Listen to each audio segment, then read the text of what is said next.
How's it going, everybody? I'm Kyle from Fantasy Forge Studios, and we are back with Everlast. Oh, crap. I didn't put in what session it is. What session is it? Session 55. Session 55. 5 of Everlast. Yeah. And we are joined by all of our players today. And so, without further ado, I'm going to have them all introduce themselves before we jump into some quick announcements and quick recap about everything that's happening before diving into the story. Let's go ahead and start with Zil. Hello. I'm Max. I play Zil, the naive, young orphan of the group who, just really wants to protect anyone who he deems worthy of protecting. He gets attached rather quickly. He's the tank, so he takes hits like nobody's business. And he just got a higher armor value, which is really exciting. So he's even harder to hit. And he's the orphan of Helix, the future Refinium prospector, Waffle House, the Teapot of Madness, and the blacksmith extraordinaire. There they are. I thought you were going to forget your nicknames. You didn't start with them, and I was just like, I know, I didn't start with them. Yeah. Here we go. Our next character is Luxalia. Hello, everyone. I am Cole, and I play Luxalia of the Silverwood. And she is a shrine maiden of Amaterasu, a holy lady with a mysterious past who does her best to keep her friends alive and heal them. And, sometimes shines light on the situation. Nice. Sometimes you just gotta be the light bringer to a group in the darkness. Especially Belvin. As well.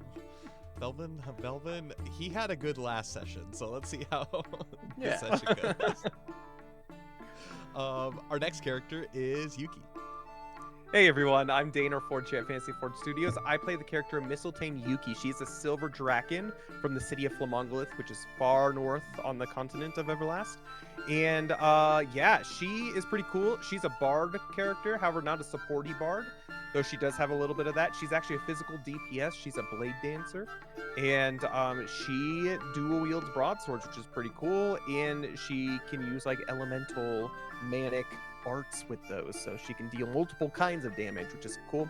She flash kills people. She's pretty strong. She likes donkey kicking things when she gets the opportunity. She hasn't done that in a while, so she's getting stir crazy.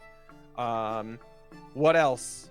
She is having a conversion, I would say, for the better, I think.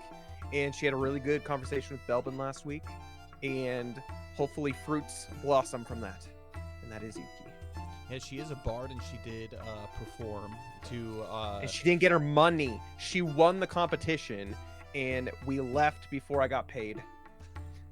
Freaking Nalathir dragging me out of there. Who does he think he is? You gave him a plan, and he stuck to it. Yes. Quite aggressively. Yeah, quite aggressively. Our next character is Belbin. Hi guys, I'm Connor. I play Belbin.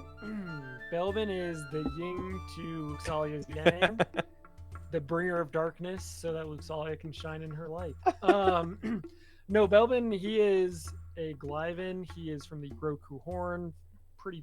Grew up pretty poor. On the map, the Roku Horn's on the far right side. But yeah, he's at this point an angry old man. DPS, he's an oblate. He's a martial artist, so he likes punching things. A very physical guy all around. That's I like it. he's a gruff personality.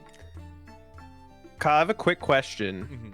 So we've been doing this for 55 sessions, Yes. streamed 55 sessions.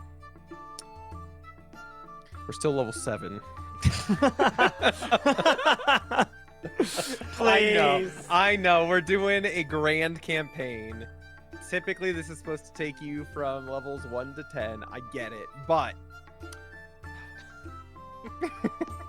Generally speaking, so I will say, like, how this adventure is supposed to be split up, as Dane had mentioned, is the stuff that happens all on Aishan Island that we saw at the beginning of this stream. That's all, like, level 1, level 2 stuff.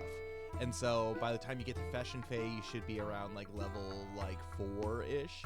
All the stuff that happens at Folded Rock is, like, level 5, level 6. And now it's, like, starting to get to level 7 stuff. So you guys are caught up on the level stuff. But, needless to Kyle, say, you're level caught up ups on the might level happen. Maybe not today. Maybe 15 sessions from now. No. But yes. Someday. One day. Our next character is kind of the DMPC. His name is Thordane. He is the captain of Alamia's Breath. He is a wood elf from the Woodland Realm, which, if you guys are looking at this map, this gigantic region down here is that. And he, he is a tracker. He's a ranger, and so he, not only is a man of science and knows all of the biology of the natural world, but he is kind of cool when it comes to, like, herbal lores, and, like, he's kind of a good archer. He just recently was unburdened from a sword that was speaking sweet nothings in his ear regularly, and he's happier all for it, so it's all good. But yes, he is also a WrestleMania 2-time champion on top of the his breath, and all of this without actually having a person to play him. So hey, how about that? But yeah, no, he's cool. He's basically just the captain of the ship, and trying to figure out what to do with him. But currently, he is on this adventure with Eclaas, and he's just doing his thing.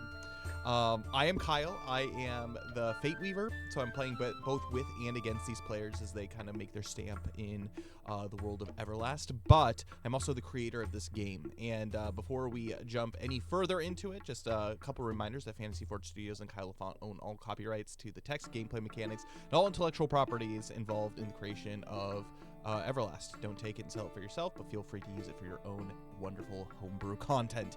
And another thing, speaking of which, is currently right now up on Kickstarter, we have the Everlast trading card game. And so everything that's happening with the Everlast TCG in these first 2 sets, the Heroes of the West and the Raising of Helix, take place in this nice little region right here.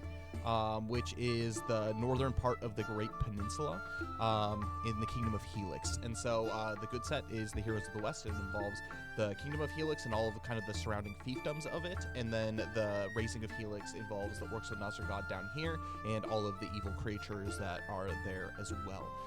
That runs through April 17th, so if you guys haven't pledged yet or want to maybe look a little bit more at some of the add-ons and whatnot to add to your pledge, you've got until then to do it. But thank you so much to everybody who has donated and helped so far, because we have actually reached our goal of 10,000, which that's what we needed to hit in order to get this game out and sold to the masses. And so since we have reached that goal, we are now currently working towards stretch goals. And so from now until the $20,000 mark, every $2,500 extra dollars above the 10,000 limit that we have, we unlock a new stretch goal. At 12,500, we have everybody, if you've pledged to some kind of tier, basically that's not just like a donation, you get a free 2 booster packs, 1 of each set. At the $15,000 level, you get a missing, basically Void and Wraith Archdemon promo, a different one than whatever's in your pledge. If you have pledged to a tier that gives you the complete set, you get another full complete set of it. And then additionally, let's see, At the 1750 mark, we get more free packs, so everybody gets, at that point, plus an additional 4 free booster packs. And then at the $20,000 mark, you get a free missing Eclaas promo, or a whole nother set if you've already gotten an Eclaas a pledge that has that amount. We really, I mean, maybe it's pie in the sky, I don't know, but we really want to hit the $30,000 mark, because that's where kind of like the last big stretch goal kind of comes in, which is mana dice. And so it has all of the specific little mana logos of the Everlast mana on them, and you can use them. They're D6s, so you can use them to track your mana in the Everlast TCG and all that kind of stuff. But a big or even in the tabletop RPG. Exactly. Big thank you to all who have supported us thus far, whether it's financially through prayers and also by just sharing the word. It's obviously paid dividends to the basically the funding of it, and can't thank you enough. So yes, we have that until the 17th. And Dane, you have events that are happening in Colorado. Do you want to talk a little bit to that? Yeah, we won't go too much into it. We'll talk a little bit more at the end of the stream about them. However, tomorrow, actually Saturday, in Colorado Springs at Inconceivable Toys and Games, again, not Colorado Springs, in Castle Rock, Colorado, from 3 p.m. to 6 p.m., we have our first Learn How to Play event. So it's free to everyone to come. And so please stop by if you're in the Colorado area, Denver surrounding area. You can come learn how to play, get a free promo card that you can only get from these events. So it will be, you will be unable to get it any other way than attending these events. So come to those. It's really cool. It helps you get rid of field cards in play, which if you're at the event, you'll learn what a field card is. It's pretty cool. But come join us. And then also we'll be talking a lot more about the Kickstarter there. And yeah, just come learn how to play. Hopefully we can start making a community here in Colorado of players of the Everlast TCG. And then on Sunday at Light of the World Catholic Church in Littleton, Colorado, we have an event from 12 to 3 p.m. And yeah, that's the same thing. So we're just going to be learning how to play. Everyone's going to be getting a promo card who attends. And yeah, it's going to be good. Heck yeah. Those are the 2 events coming up. We have a bunch more in April, though. So, whoop, really good. Look forward to it. It's going to be super duper sweet. And yeah, again, big thanks to everybody who has supported our really first as Fantasy Forge Studios, like a first official like product and kind of big step going forward in kind of this new growth direction of the channel and the community. So big thank you to all of you. Yeah, without further ado, we can go ahead and just jump into the adventure as it was. So a little bit of a recap. So in this adventure thus far, there are 4 elemental pillars and 4 keepers of those pillars. One of which is the Earth Pillar, which Eclaas, this adventuring party that we have in front of us, they are the keepers of the Earth Key and the keepers of the Earth Pillar. The Frost, or the Sea Pillar, which is owned by King Farron of Feshenfey, which currently they are in Feshenfey. King Nalgora Cragheim of Flomberge, which is down here kind of where Yuki's token is. He is the keeper of the Flame Pillar inside Aishin Volcano. And then the last one is Aldreg Monteblair, who is also on the ship. The company had just found him hiding in Folden Rock. He is the keeper of the Sky Pillar, which is down here in Skyspire Island. And so the group found out that his wife and kids have pretty much been kidnapped there and like held prisoner on that island by the escaped pirate Jackman Nobbs. And so there's a bunch of kind of like small things that are happening at once here in the campaign. But currently, the immediate goal of Eclaas is to return everybody who is a keeper of the key to have a conference of the keys, the keys of the kingdom, and have a council about what to do with the impending threats. As Eclaas has experienced, there's lots of demonic work at foot, there's pirate work at foot, and most importantly, rumors about the archdemon Lolothi also at foot. And so yeah, there's lots that needs to be discussed, particularly in protecting the pillar and what to do with kind of the waning energy that is in those pillars. And so yeah, they're currently on their missions on the high seas, going from Feshenfey down to Aishin Island, which is this big island kind of in the south here, to meet back at Flomberge. and they are going to be on the road on the high seas for about a week. It's about a week-long trip from Fashion Fae to Aishan Island. And so this is going to be a travel montage / if there's any things that roll on the random loot tables and encounter tables, that too. So be prepared. If there's anything that you guys want to do, we're going to be starting off in Fashion Fae. So if there's anything that you want to do before you guys leave, now is your opportunity to do that. Think about it as we go ahead and turn the game itself over to my lovely adventuring party. Cool. So we left off shopping. Luxalia, is there anything that you want while we're out and about? Nope. What? Nothing? No, you got me a really nice staff the other day. So I'm chilling. I mean, Just make sure it doesn't get infected is all I have to say. Either way, though. That's really bad. yeah. Well, I have to run some errands as far as getting material and hopefully trying to enchant these. And she actually pulls out a obsidian gold ring, and then also at the going back out, can we also get silver? If that's okay, is that something I could have bought as well? Could purchase? Purchase? Like a silver ingot? No, like for something. Like I have a large amber, I think. Okay, so like a silver, like a silver ring Setting or... for a large Roach. amber. Yeah. So what are those? What are the large settings again? So currently, I'm gonna necklaces, jump over bangles? back to my items. I guys, I believe forgot enchanting was a thing in this game. Yeah, it's pretty good. Don't I have enchanted necklaces and stuff? You do. That's the one I gave you. That you can summon lightning. Well, that, but there's also didn't Zill and I have enchanted rings or something, like platinum rings? Yeah. Yeah, they give you bonuses. Yeah, I think they give passive bonuses. I know, Cole, on your character sheet, you have some passive bonuses that you've written into your character sheet. Yeah, we were trying to figure out what they're from, but probably from the stuff you have equipped. Cool. But yeah, so rings and earrings can have small, basically gemstones inputted into them. Bangles can have medium, and necklaces have large. And so, if you're looking So I would need for a large silver necklace setting. Okay. If that makes sense. Setting or the necklace itself?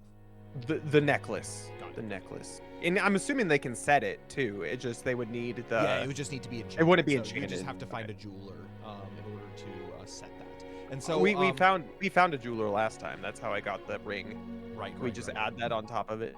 Yeah. So the Be silver like, hey. necklace will cost you 140 EC. And that includes the setting. That includes the setting. Cool. And then I'm gonna be rolling for an enchanter table. Yes, and so you do have Princess Mila with you, and so you can consult her as far as things, so you can have hope on that roll if you want. Sick. I will do. Princess Mila, I forgot that you are with us. However, do you know where the best enchanter is? I know you're of the royal line, and you know all the ins and outs of Fashion Fae, right? She looks to you and she says, I understand that as an adventurer, you're used to maybe kind of this world of mana and sacred powers that exist, but the vast majority of elves don't really deal with such things. But she thinks hard. Go ahead and make your roll. What kind of roll? 100? D100? No. So it's not going to be the D100. So this is going to be a wisdom skill check, and it's going to be with hope.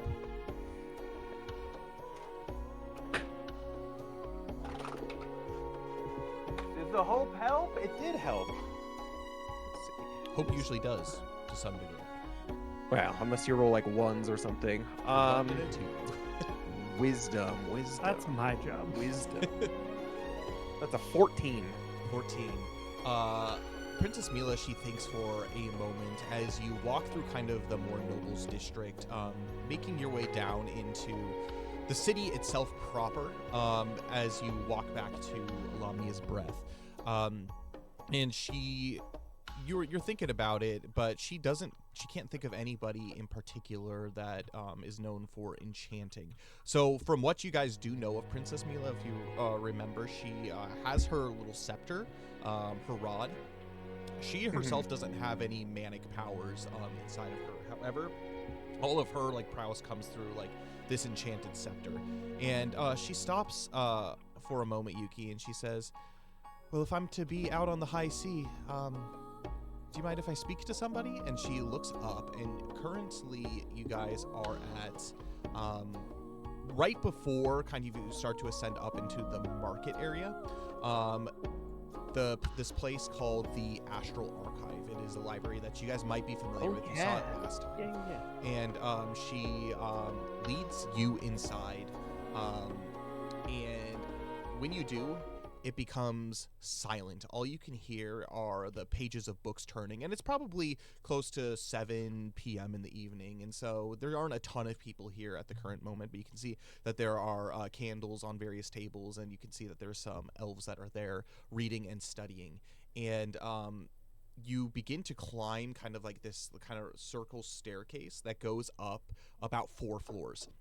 And at the very top, she knocks on a door, and the door does open to reveal a very proper-looking elf.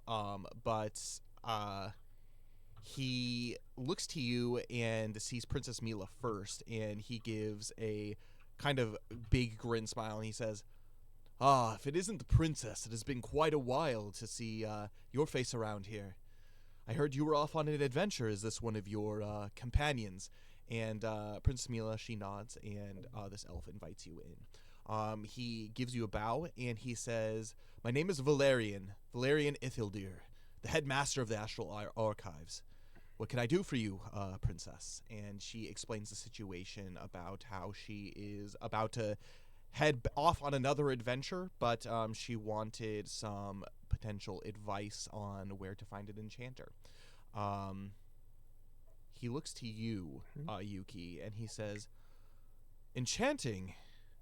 Oh, I've read much about this, and I have enchanted a ring or two in the past, but let's see what you have there." And Yuki, being very kind and very courteous, hands him her gold obsidian ring and her silver topaz or silver amber necklace.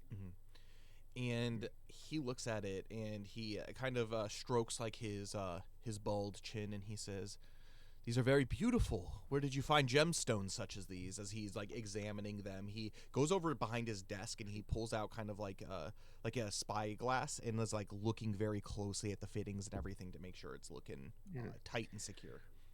Well, this obsidian I found in the Subterran actually years ago at this point. Is it years ago at this point? I don't know how long ago in game it's been, but Yeah, in the probably about Subterran. 2 years. Okay. I found this there, and it's been a nice keepsake that I've been holding on to. And this amber, actually, I found it on the southern part of the Great Peninsula, and it was within good luck that I got it. We were in some weird trance state, I guess, where I was some sort of winged creature. Well, I do have wings, but winged, hard scaled. But I have hard scales. Winged stone creature. And the rest of my party was also very odd, and it felt like a fever dream. But I woke up and I had it. He looks to you, and he squints his eyes, taking a break, and he says, "Well, these seem to be in decent order. Let me see what I can do for you." And he offers the two of you a seat, and he gives you some tea as he goes into the kind of back room, and he comes out with what looks to be a large staff. And he says, "I'm not the most practiced," as he begins to speak words in an ancient language. It's Alamnic. And the tip of the staff begins to shimmer a bit before it begins to glow in a radiant light. And he says, "Very few people that I have come across, whether it's elves or other adventurers, have been able to bring me pieces of such quality. From what I But can luckily the tell, settings are done by your kin, so they did a fine job. he smiles and he picks up the ring. And this is a what is it? A bronze It's a obsidian? gold. Gold It's a gold. obsidian. Something. Hold on a sec. Let me double check.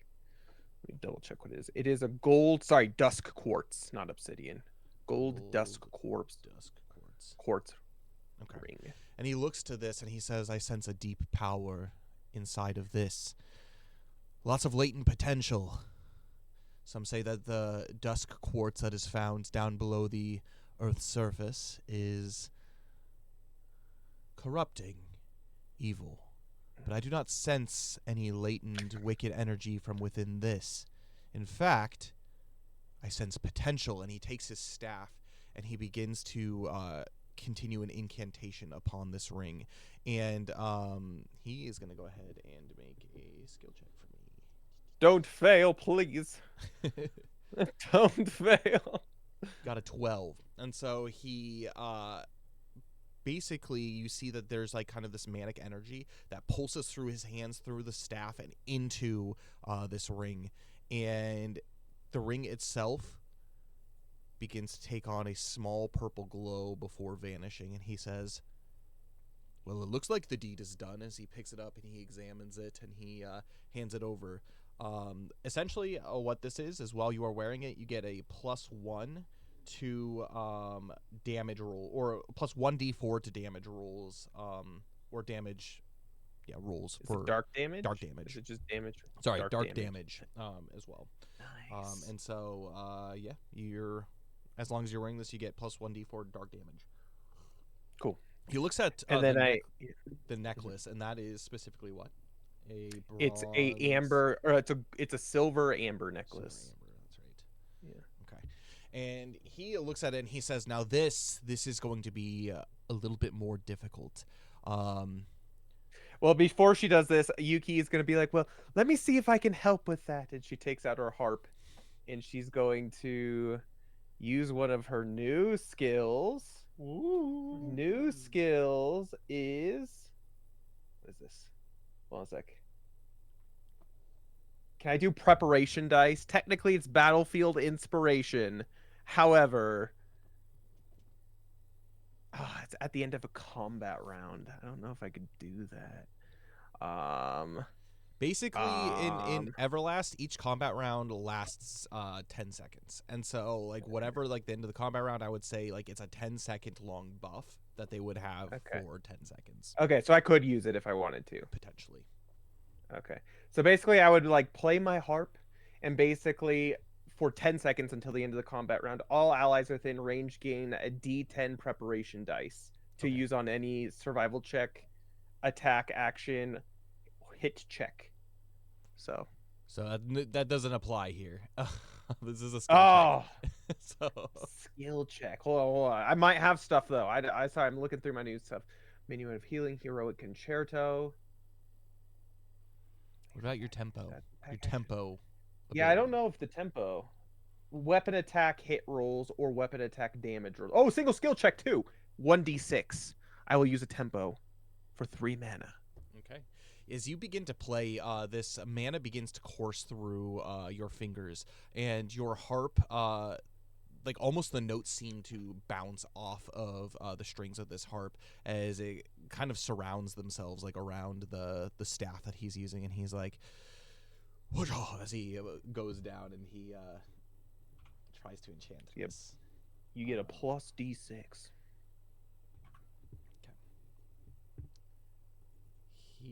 I should get out my physical dice instead of rolling these, but 16. And he this kind of almost like bluish light comes through and fills the necklace as he holds it up, and he says, and I think that should do. I've never done anything quite like this, but let's see. As he fastens it around your neck, there is kind of a soft blue glow that you can see within the necklace. which is cool because what that does specifically, hold up, is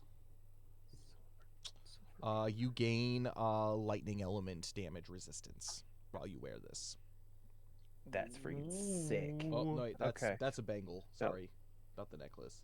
As a reflex support action, the wearer may re-roll any failed hit roll, skill check, or survival check, taking the second result. It's got 6 charges.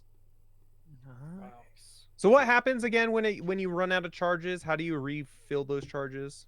On a, Hold up. on As a those? reflex of the Yeah. wearer may reroll.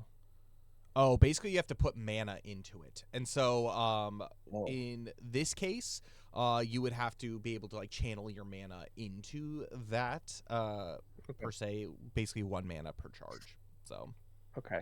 So I would just refill it basically. yeah, with And the then- mana that okay. you have. Okay. That's really good. That's just basically a who needs in the party to re-roll their hit rolls. Huh, I wonder who that could be. The wearer may reroll. So it's basically the wearer. It's And he only, failed, yeah. Yeah, so Yeah. like you can't Skill check. do it to other people, but it's only yourself. Well, what if they're gifts for people? Well, if you I don't give have it, any more it's whoever's accessory wearing slots, man. It's whoever's wearing it gets the Yeah. buffs. So if I give it to someone, then they could use it Before combat. before combat. What do you mean? Yeah. I mean, I guess maybe I could give it to you in the middle of combat. I don't think you have to attune to it, do you? Nah, it would just take time. Yeah. Like, what do I Either do? way, It's like, what do I anyway. do here? This looks Yeah. beautiful. It looks I would real say nice. Thordain could use it, but I don't Yeah, think he he's gonna be probably hanging could. with us as much. We'll see. He's pretty attached to that ship. Yuki's of pretty his. good. What are you thinking, Belbin? Sorry, this is above game. This isn't as Yuki. Belbin, what would he rather have? Extra dark damage or bonus hits? How much is the extra dark damage? Just It's 1d4? 1d4 extra on every attack he gets. Because your blackened webbed hand wraps already give you a plus D6, D4. Something. D4. So you can have a Um, D2, I- D4 extra dark damage. I know. Or but that would run out of charges, right? no, that's just passive. That's a passive. Okay. And the The other one's extra got hits- 6 charges. Oh, give me the dark damage. Okay. Zill, how are you feeling about hitting things or skill checks or things like that? Well, the problem is, Or are you already wearing a necklace? well, we only have 6 accessory slots. Mhm. Mine Thanks. are all full. Oh. Is there any that you want to switch? No. Okay. Luxali, do you have problem hitting anyone? I mean, yeah, but Do you want it? no. I already have the storm necklace. I know, but that's utility. That's utility. This is useful because this is I not suppose, just but- attack Because a action. necklace is 3 slots in your inventory. In yours, so he basically looks all you could wear 2 necklaces, but can wear no other jewelry accessories. So here's the other Oh. question I too. didn't know that. If you don't necessarily, because I know like you often forget that you have this necklace. I don't even know if we've been in combat twice, but we've been indoors. You can only use it outdoors. The necklace, the storm necklace. This one Yeah. you can wear anytime. I'm curious if we give Thordain the storm necklace, and then you take this one. Which one would you rather have? If you were to choose between the two. To be frank, I don't know how much I actually attack in combat via. Well, so it's as a reflex support action. You can re-roll a failed hit roll, skill check, or survival check. So it's multiple. It's I not see. just hit rolls. Yeah, Sure, it's sure, skill sure. checks or survival checks as well. Taking and the second the result. and the storm necklace does what? The storm necklace here. Let me double check that. So it's that is probably a incorrect on topaz. here. Essentially, the storm necklace does is it lasts for 1 minute. So 6 combat rounds, and basically at the top of each combat round, you can choose one single creature to basically unleash a bolt of lightning against within the radius of like a Got mile. it. So you could even use it like on ships in the distance that are like within a mile that are like closing in on you, and you could be like lightning strike, 6 Okay. lightning strikes on it. So Gotcha. Azale Doom. Yep, just zap him as he's coming. Wait, so which would you rather?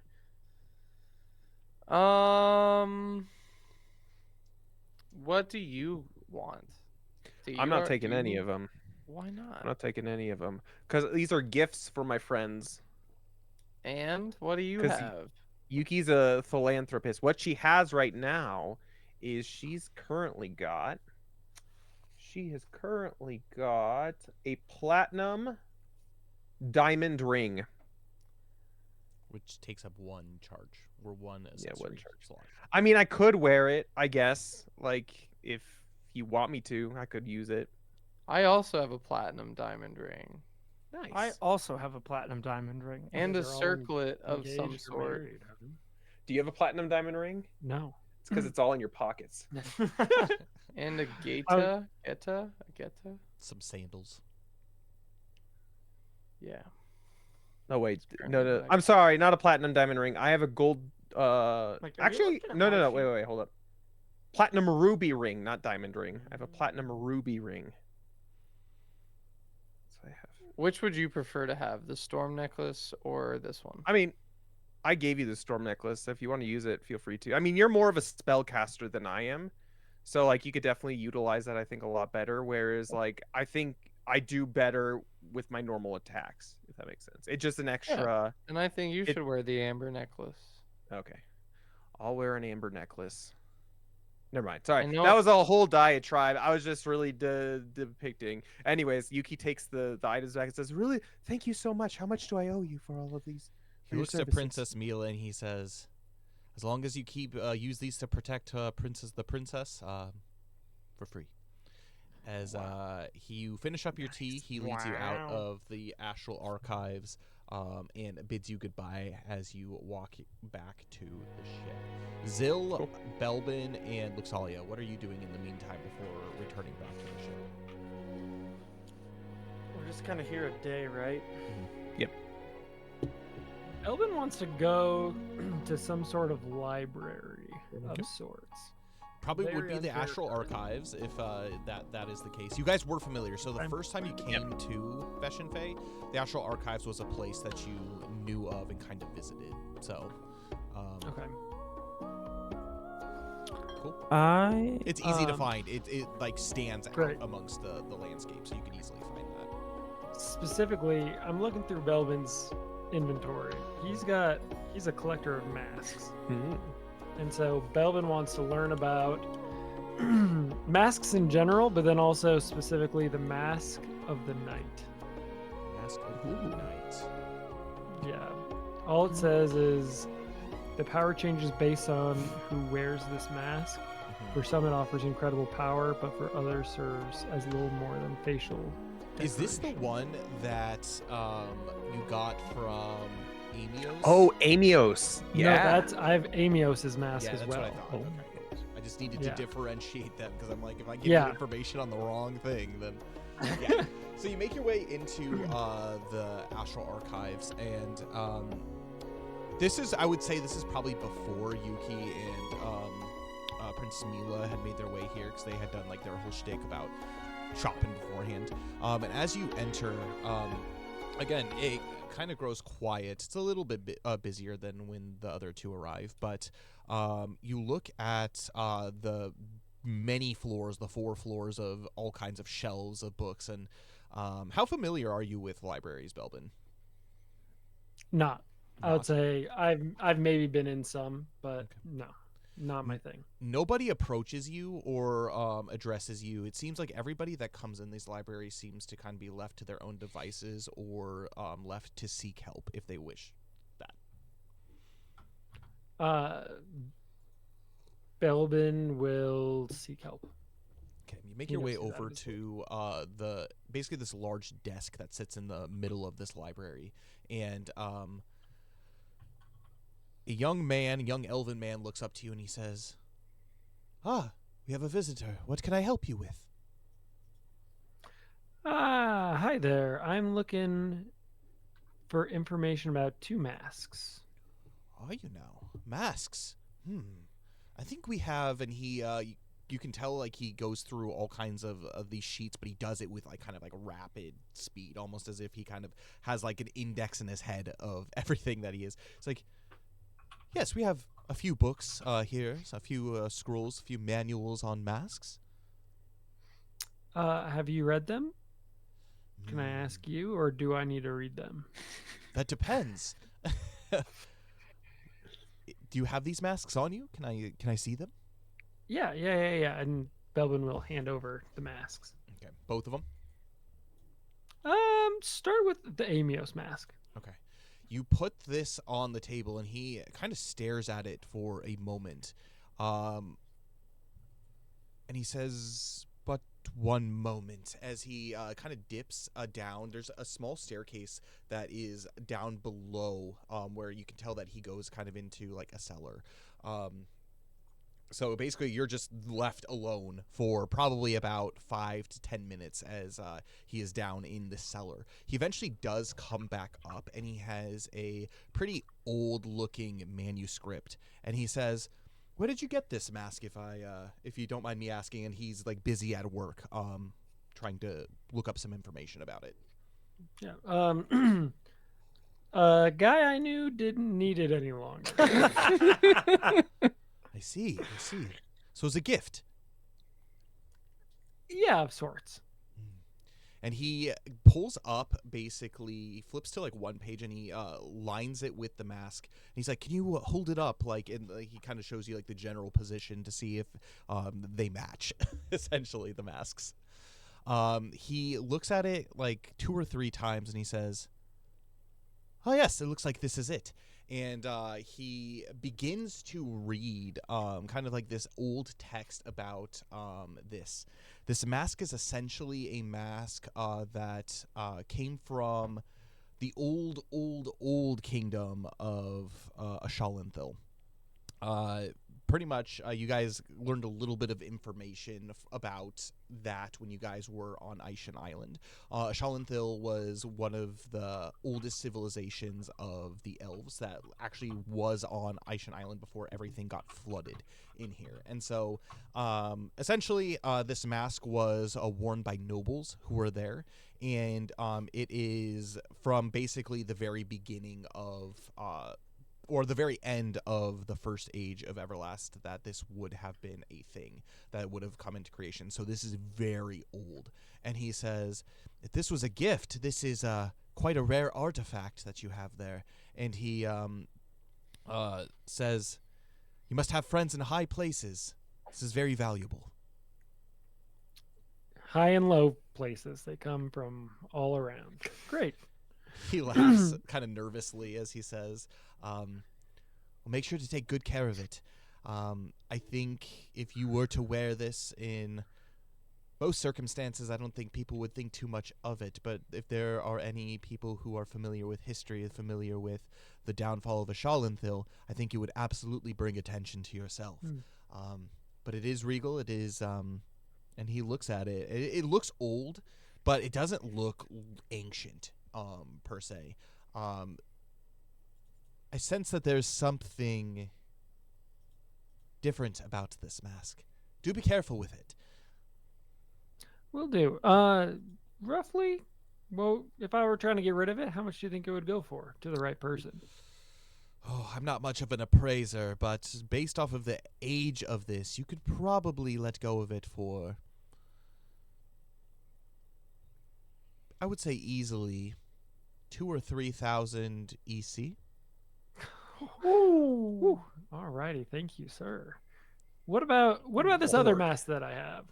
And he looks at this and he's like, this one I'm familiar with. And he actually bends down and retrieves a scroll from one of the areas surrounding the desk. And so he pulls it out and he unfurls it and he says, this is a Mask of the Night. It's actually made by dark elves. Let's say, well, they seem to wear them every now and then. Obviously, the Dark Elves don't make their way up from the Subterran very often, and so while these are maybe not the rarest to find, they are in circulation. They are peculiar. They are curious, quite peculiar indeed.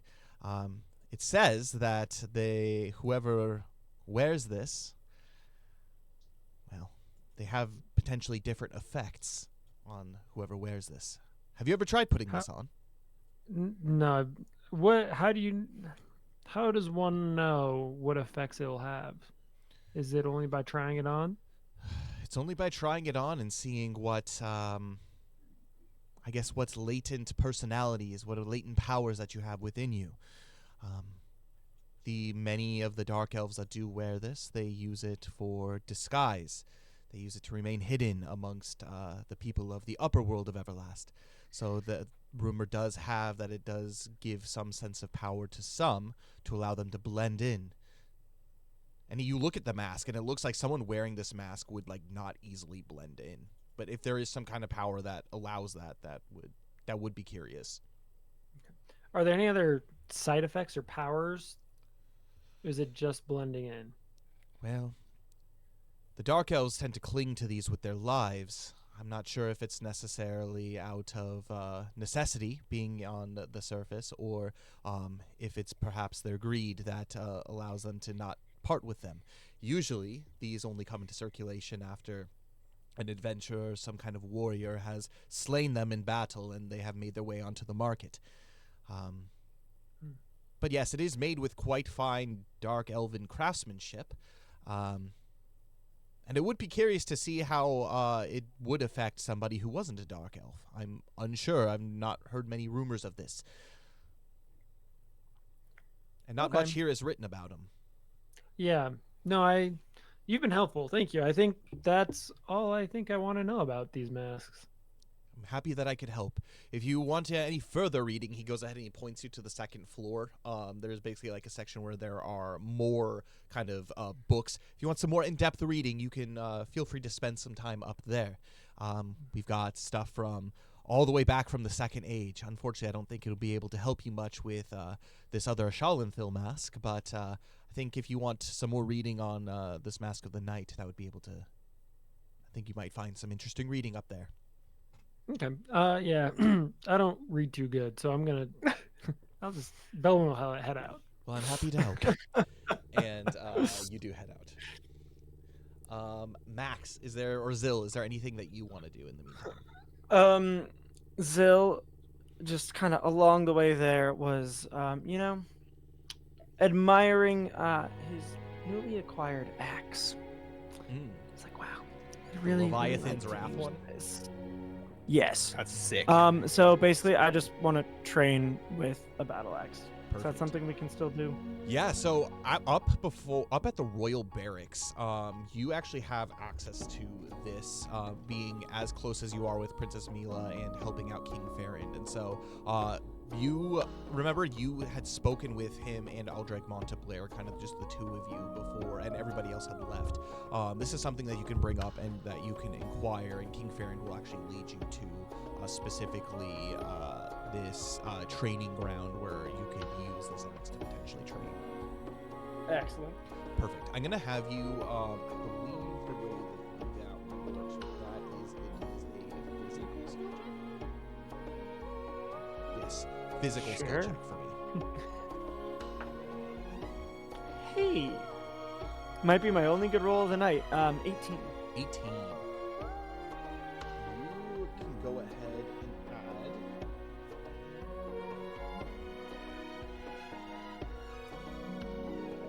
$200 points of experience to your great axe or battle axe usage.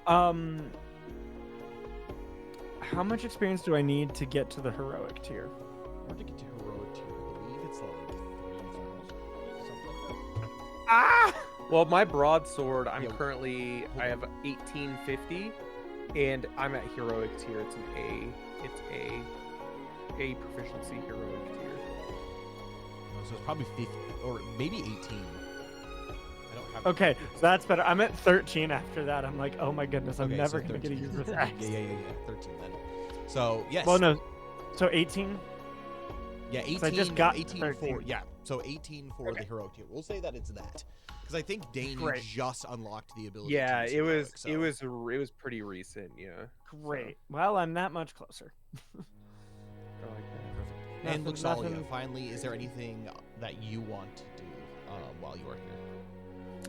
Can I work towards studying some of the arts that I got back in? Absolutely can. And again, the Astral Archive will be your best place to be able to do that. Wow, Zill's the loner today. The rest of us are nerds. Yeah. Yeah, I'm gonna work on studying the Sunbreaker, the 4th level art. Perfect. How exactly does that work? Because like I bought them, but I need to like study them to like. Yeah, in use order to them, right? unlock the abilities. And so each chapter essentially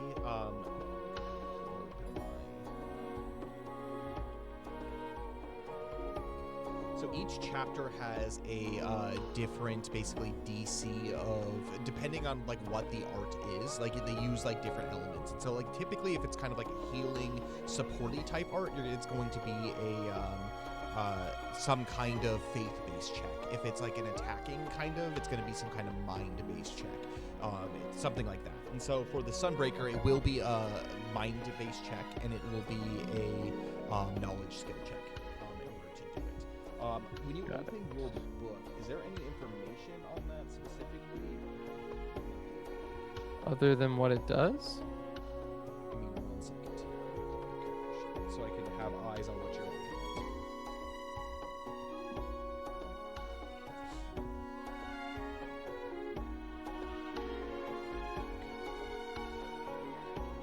So under your books section. Okay, so you don't have it written. This is a level Sunbreaker. Level 4. Level 4 art. So you need to complete 4 chapters in order to unlock the art itself completely. And so it starts off at a base 8 DC, and then it moves up to a 9, and then 10, and then the last one is 12.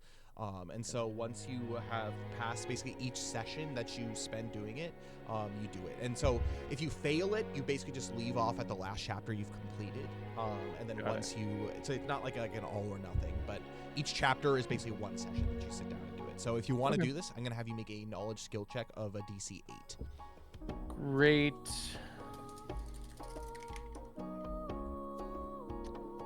Knowledge.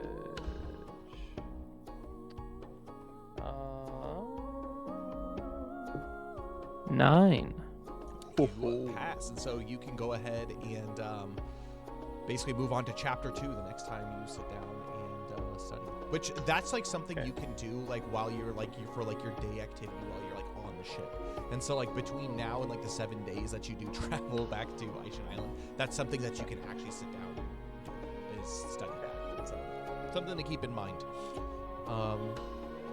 With that, the evening and is that like whatever level it is? That's how many chapters I need to study or whatever. Yes.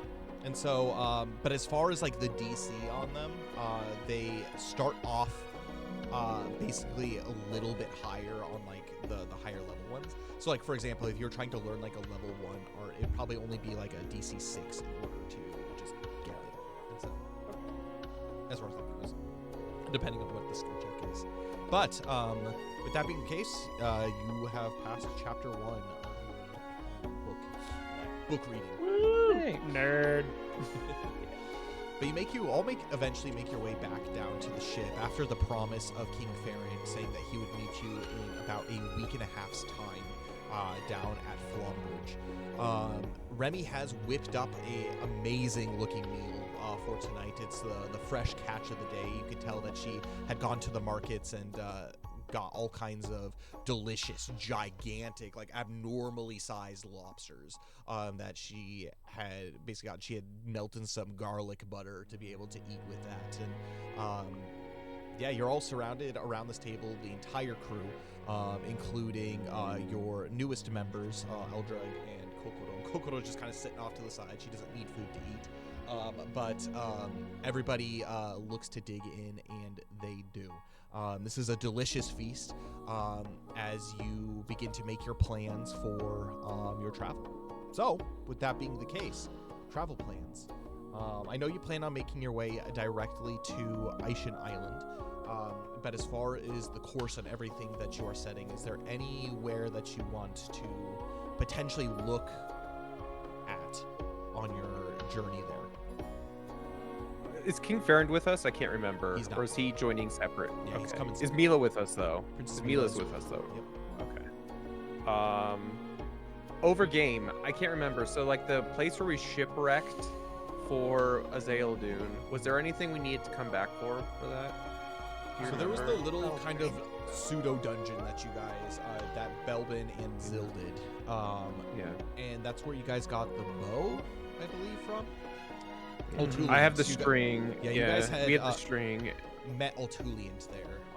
The dragon had given you the string, so smoldering. String, yeah. Yeah. So you just need the arrow. Jackman Nobbs' chest or something like that. Yeah, I can't remember. Is there any way we can plunder an island? I don't know. We're pirates. Go pirating. Yeah, I don't know. So during your Stop. adventure, as far as like what you have mapped out, I guess my question more is if you guys run into like any like islands or anything are you guys gonna just continue to go forward down to Aishan Island, or do you want to explore like the areas that do pop up? What's our time frame looking like? When is our meeting? How many days away? So is a it? week and a half. So it takes about 7 days from Fesh and Fae to get back to Aishan Island. You have about a week and a half, so about 10-ish days to get there. So you have a little bit of time for detour, a little bit of time just in case anything does happen. Yeah, basically the time frame is 10-ish days. Well, I guess if we do run into something and seems interesting, maybe spend a little bit of time exploring, right? Yeah. Y'all in agreement with that? I don't know. Yeah. Sure. Melvin's down. Cool. Why The- not? The night draws on, and you all are able to get a nice road rest going. The morning does arrive bright and early as you begin to basically make way, set sail. Bree has finished loading on the last of whatever cargo you had purchased from Fesh and Fae. And the sails, it looks like a pretty nice day, to be quite honest. There's a little bit some wispy clouds in the sky, but it doesn't look like there's any chance of rain as of now, and the waters seem pretty calm as you begin to make your way southward. I'm going to go ahead and take a look at your guys'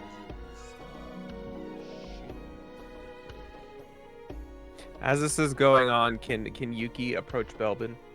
Yeah, go ahead. I guess Yuki finds him on the deck doing whatever Belbin's doing and says, "Hey Belbin, do you have a minute? I'd like to have a conversation quickly." Sure. I was just about to play with my mask, but Oh, your mask. Oh, did you find anything out about that? I saw that you've been really looking at them recently. Is there anything interesting? yeah, just that I may be super powerful when I wear this one. Then maybe you should use it in battle. Why have you been holding out on us? I've been too Don't you scared. know? Yeah, looks like what? What'd you say? Maybe. Wouldn't you know? Only once I wear it. Oh. Oh, wait. Which You mask said- are you talking He about? said he may be more powerful, but he doesn't know. Oh, I guess that's true. So he might just look weird. Luxali, did you learn anything good in the library? Yes, I learned that to break the sun, one must first become one with the light. Oh, I thought you were already one with the light. So maybe. Well, yeah, but I learned specifically Oh, to cast this spell, art. So chapter 1 was so easy, right? You're Yes, it was mostly review, but still good to know. Well, nice. Well, while I was out and about with Princess Mila, I actually got a couple things done. And Yuki shows the necklace on her neck and says, "Man, especially Wow. in combat, I feel like I'm going to be very lucky with this." I think Hopefully- amber's your color. Well, thank you. Really brings out your eyes. Thank you. Blue and brown together. Yes, it's quite nice. Yes. but Kind of like blue and like amber.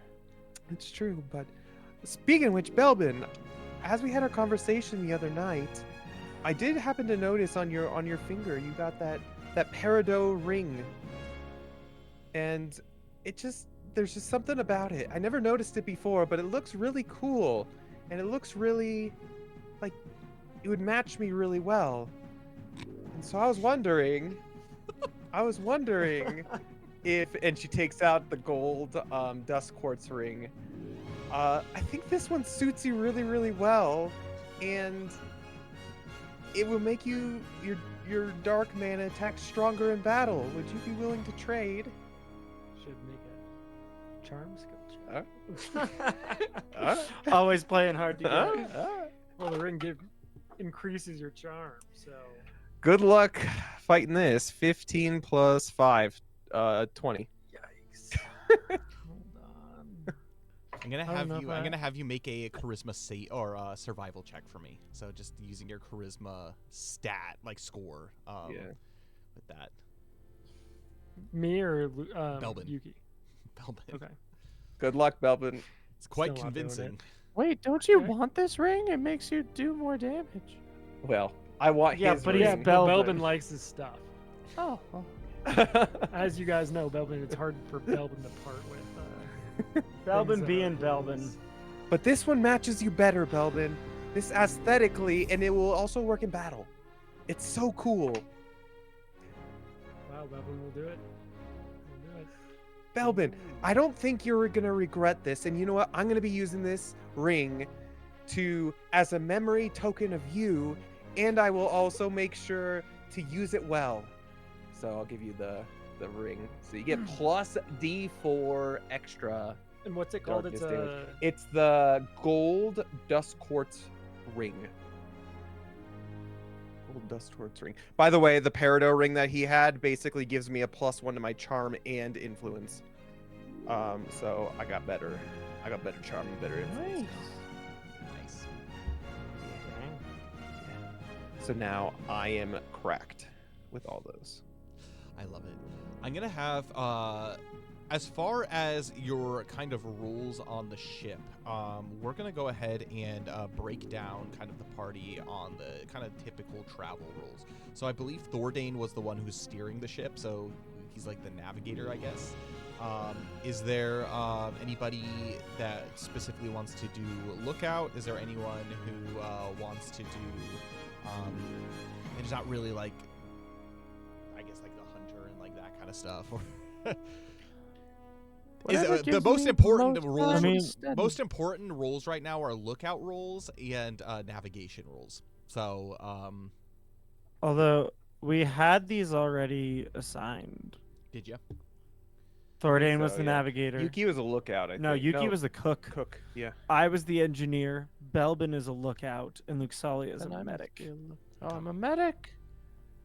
Okay. That's right. Yep. I think some I of don't these know if have we more need- combat-oriented rules outside of that, but yes, absolutely. So, Thordane, I'm gonna go ahead and make some rules for Thordane. Come on, Thordane. Come and clutch, my dude. As the navigator. So, the normal travel on ship works differently than your typical like travel via, because it's just kind of, yeah. There's less that's out there. So essentially, Thordane is going to roll to stay on course, and so he will be making a focus skill check for me. That could be an 8. And so as the day goes on, you guys are heading in about the first day, kind of a northeasterly or westerly direction. And it's a pretty nice and calm day, not much activity. The waters are calm and serene and quiet. And Belbin, I'm gonna have you make a focus skill check as well. Woo. Focus. 19. I'm gonna have you roll a D100 for me. Oh dear. Oh no. I believe in you. Oh no. Whoa, 98. Holy cow. Woo! You're seeing Aishan Island from here. As you look and you scan the horizon, you see something kind of glittering out in the distance. You're unsure if it's anything like an island or like another ship, but there's something that is definitely reflecting the light just beyond the way, westward of your current location. So, Barnacle Bill's with me, isn't he? Yeah, I mean, he's like up in like doing like all of the rigging and whatnot, so yeah, kind of. Hey, Barnacle Bill, do you see that out in the distance? The glittering. What am I looking at? He looks around and he basically climbs up to the top to the crow's nest where what's her bucket?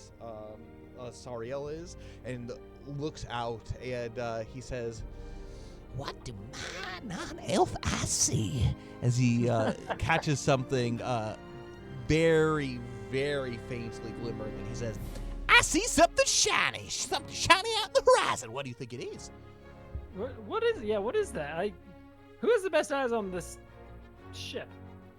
Sariel kind of like looks down at you, and she kind of shyly puts up like a hand and says, "It's kind of my job."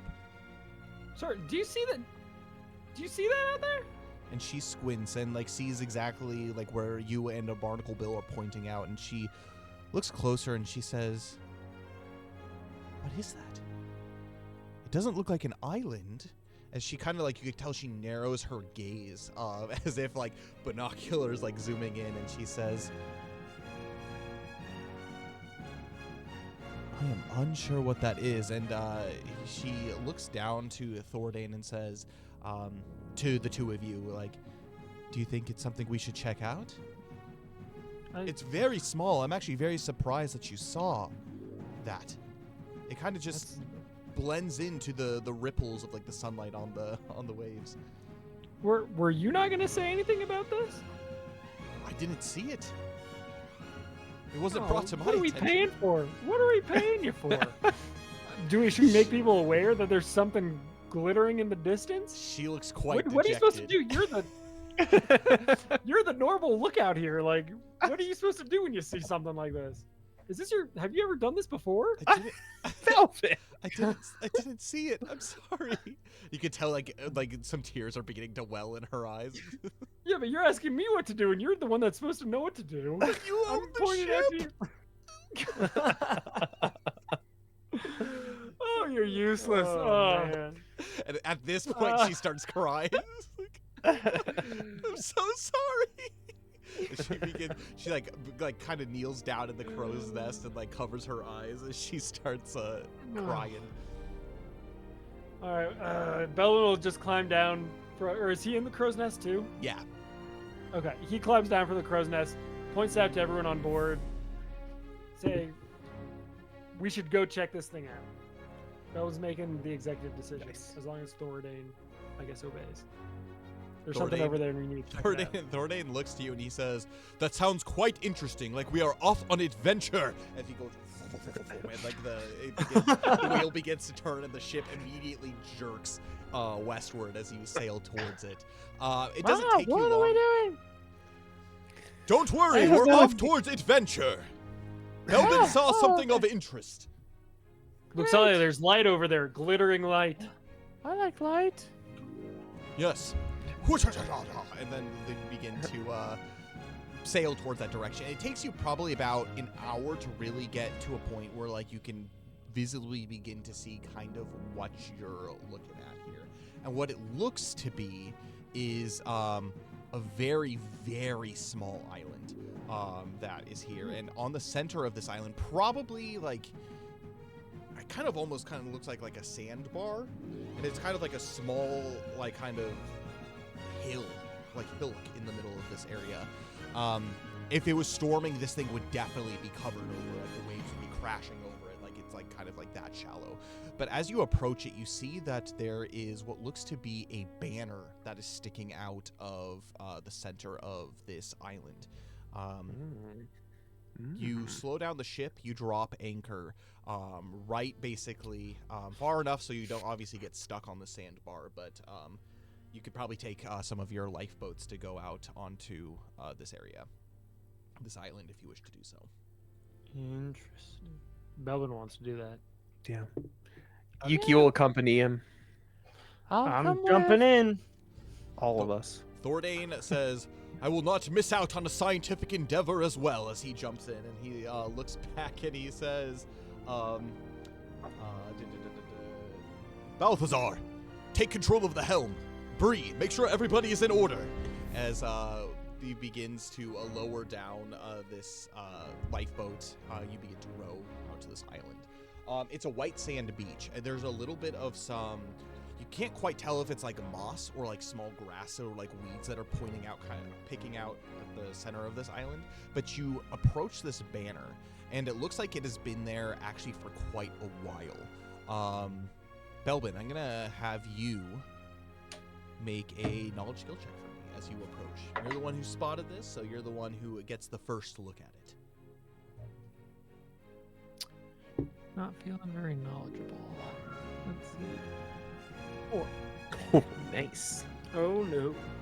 You have no idea what this is. In fact, it looks, the only thing that you can really make out of it, it looks regal. Guys, I think we need to go up and maybe touch it. Touch it? Yuki squints at it and she's like, this thing's so old. If we touch it, it's going to fall apart. Well, maybe you should make a knowledge skill check. Oh, I don't know if I would know. If you allow me, I can make it. Yeah, go ahead and make a knowledge skill check. 11. You look at it and you do recognize what the sigil on this is. This Oh. is the sigil of, you've seen this as you guys were in Port Grandium. This seems to be the sigil of the Grandium Empire. Ah, yes, this is the sigil of the Grandium Empire. How could you forget, Belbin? I'm an old man. Oh, Hide behind that as an excuse. hey. Thordain says, I'm much older than you and my mind is quite sharp. Well, what does that mean? This banner being here, is there anything underneath it, perchance? Maybe we should try moving it. As you look down kind of at the base of this, in kind of this sandy shoal, you see that a lot of the, like, you could tell that it's like pretty damp and wet from like water moving across it, but this seems to be stuck in more than just a simple like sandbar. Like looks like it's been here for a little while, and so there's definitely something at the base of it that this seems to be stuck in. Maybe we should see what it is. Dig? Can we dig? Yeah, you begin to unbury kind of the area that's surrounding this, and some of you are like grabbing like the pole, trying to like ease it up. Some of you are like moving some of this sand around, and you see that there is this wooden chest that you are unable to uncover. And on the back of the wooden chest, you can see that the basically it's tied around the front of it. So there's like a rope that has like tied it to the back of the chest. It looks like this does have a lock on it. It doesn't look like a super impressive lock, though. You could attempt to break it. You could Can I attempt to investigate lockpick for it. traps? Yeah, absolutely. Go ahead and make a focus skill check. 10. 10. Yeah, it doesn't seem to be trapped or anything like that. It just seems like a simple lock. Well, if this belongs to the Empire, I don't know if we necessarily should look into it, but it looks like it'd be easy enough to break. Can Belbin try to pick it up? See how heavy The it is? chest up. Yeah. Make a physical skill check for me. It's not a small chest, but it's definitely like big enough and heavy enough where it's gonna require some effort to try to pick it up. Non-natural 16? Ooh. You are able to do so with a little bit of effort, but you are able to pick it up. You're unable to tell whether the weight itself is from just like the weight of the chest, but it does feel like something is inside of it. You can tell, Let's like, get this as thing you on the kind of boat. tilt it, that there's like a little bit of movement inside. But before we get on the boat, if we're going to be taking it, I feel like we should leave something in return. Yuki panics and looks through her things and takes out a note and leaves it and says, "Thank you for the chest." That's not how pirates work. I'm not a pirate, Belvin. Buries the note again, I guess, underneath the thing. Thordain says, "We've had enough pirate nights. This could be a pirate day for us." Is it a bad thing though if belongs to the Empire? Should we take this? I don't know. It seems like it's been here for a while. Maybe it's abandoned. Is this someone's safe? Is this someone's life savings that we're taking? Yuki is perturbed. Through all of Give it a these good questions. shake. Let's give it a shake real quick. Belbin, shake it. I would shake it. You do. Something is moving around inside. It looks like a single solitary object is moving around inside. Is there any sense I can get of material just from the noise? Ooh. I'm going to have you make a focus skill check for me, Zil. Yuki, if someone put their life savings in a chest with a big banner 10. over it, it's asking to be stolen. I want no part of this. It seems to be He sucks. something hard, but you're unable to tell if it's like metal or wood or like anything that's in. But it like seems like kind of like something hard that's like being rotated, and it seems decent sized. It's not like someone put like a rock in it, and like the rock is like it's like filling mostly empty space. It seems to only be moving like a little bit, like Okay. from side to side. Can I make a check to determine like whether or not it's morally acceptable to like take this? Yuki and Luxalia are just on the same page. Make a faith survival or make a wisdom skill check for me. Wisdom skill check. Wisdom. 12. So one of the things that you has been quite evident while you're out on the sea is this seems to have been abandoned for a while. If you do decide to take it, I guess it kind of depends on what you plan to do with it. Do you plan on returning it? Do you plan on taking whatever's inside of it? It kind of has more to do like with you take it and then what do you do with it from there. Fair enough. Hey Belbin, do you know how to pick this lock? Of course I do. Well, have at it. Weirdly, Well, why can't we Zil get it on the ship? has lockpicks if we need them. Wow, still perfect timing. I think they're carryovers from D&D, but Take them. That's fine. I have You them. have them. So. Make a dexterity skill check for me, whoever's using them. I'm gonna try. How many do I have? I don't know. I could try to donkey kick it. I think I only have one. I'm gonna give it an attempt. Good. Yeah, make a dexterity skill check for me. Ooh, nat 16. At 16, you put this pin inside, and without much effort, it just immediately pings open, and it falls. The lock falls completely intact, unbroken. It's still very usable if you want to have that. But yes, Nice. it does unlock the chest, and the chest does open. Well, Hey, You Belvin, you want to open open this? we'll all take 5 steps back. Yeah, I'm gonna let Belvin open this. All right, Belvin, I'm backing away. You spotted it, Belvin. Yep, Bellin will open it. You open it, and you see that in fact there is a small box inside. Not small. It's a decent sized box, and this box looks to be made of lead.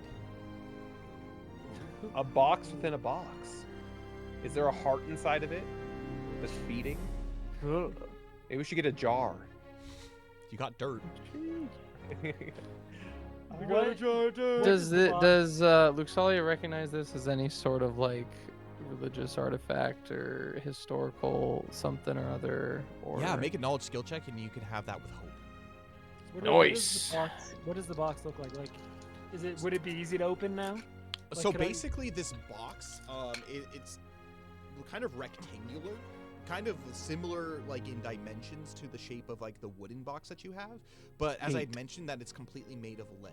There are like raised, not engravings, but like a raised,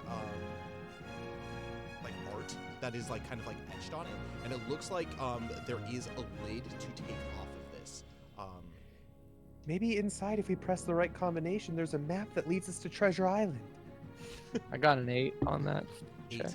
8. As you look at these, this kind of like filigree that's on the side of it, you sense that it doesn't necessarily have any religious connotations to it, but this looks to be clear writings or kind of like depictions of stuff that you would see in Port Grandia.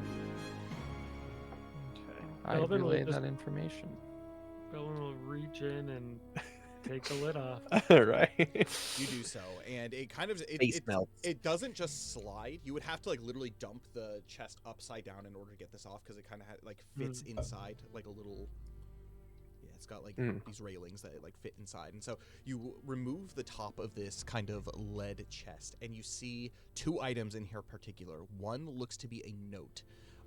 And that's kind of just like sitting on top, and then there's something wrapped in a bundle.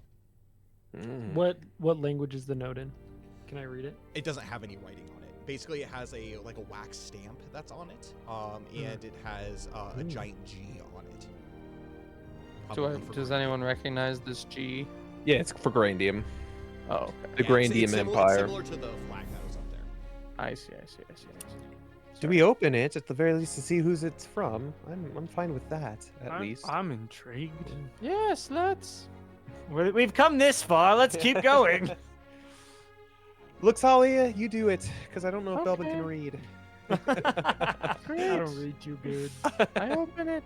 You open. How's your swimming? Not good. You open the letter, and it unfurls a little bit. It's not a super duper long letter, and the writing is in the Everspeech, so common tongue. And you begin to read. This looks to be some kind of decree from what it looks like. Essentially, it reads that this land has been claimed for Emperor Caius of Port Grandium and the Grandium Empire. Those who have stumbled upon this, this note is basically their way of saying that like this land, this area officially belongs to the Grandium Empire. And in the wrapped kind of cloth, as you kind of unfurl it and look at it, you can see that there is what looks to be like a sigil, like a large like stone sigil that has been placed inside. And they say that if you are to find this note, basically that there is a ship within the Grandium Empire that is around here, around this area, and that they are planning to colonize northwards. Like northwards. Do we know who Emperor Yeah, who is it? Caius. Do you recognize the name? Emperor Caius. Caius. Do we know that name at all? No, you never had any contact with the Emperor or anything. Well, I mean, because I'm talking about like, because it's Like, is old. this a historical thing? Yeah, is he a this historical current guy or is he thing? current? Emperor yeah. Caius is the current emperor. Okay. Oh, Yeah, Okay. he's the current Okay. emperor of Port Grandium. okay. And what was the other thing in the chest? It's like a On the box? sigil, so it's like a stone sigil that's been placed in basically this chest wrapped, and it looks pristine, like it's brand new. I'm gonna actually have Belbin, or Is that what's wrapped? yeah, that was bundle? yeah, it was wrapped in kind of the linen. Was this kind of large, and it's like a large stone sigil.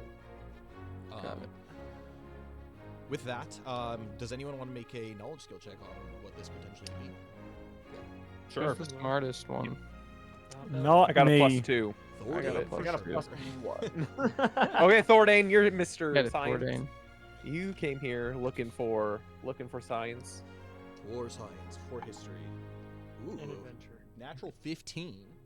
Ooh. Ooh. Which That's that actually okay. is that Okay. alone is enough to determine what this is. Essentially, what these are they are markers to show kind of the boundaries of the empire. So this is if anybody is to stumble upon it, this is kind of like one of those like border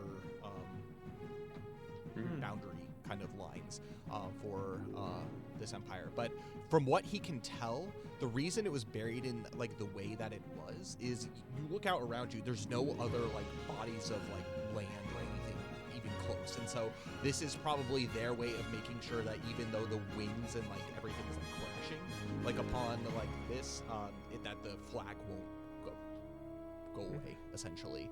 Well, someone note that this is land of the Grandium Empire.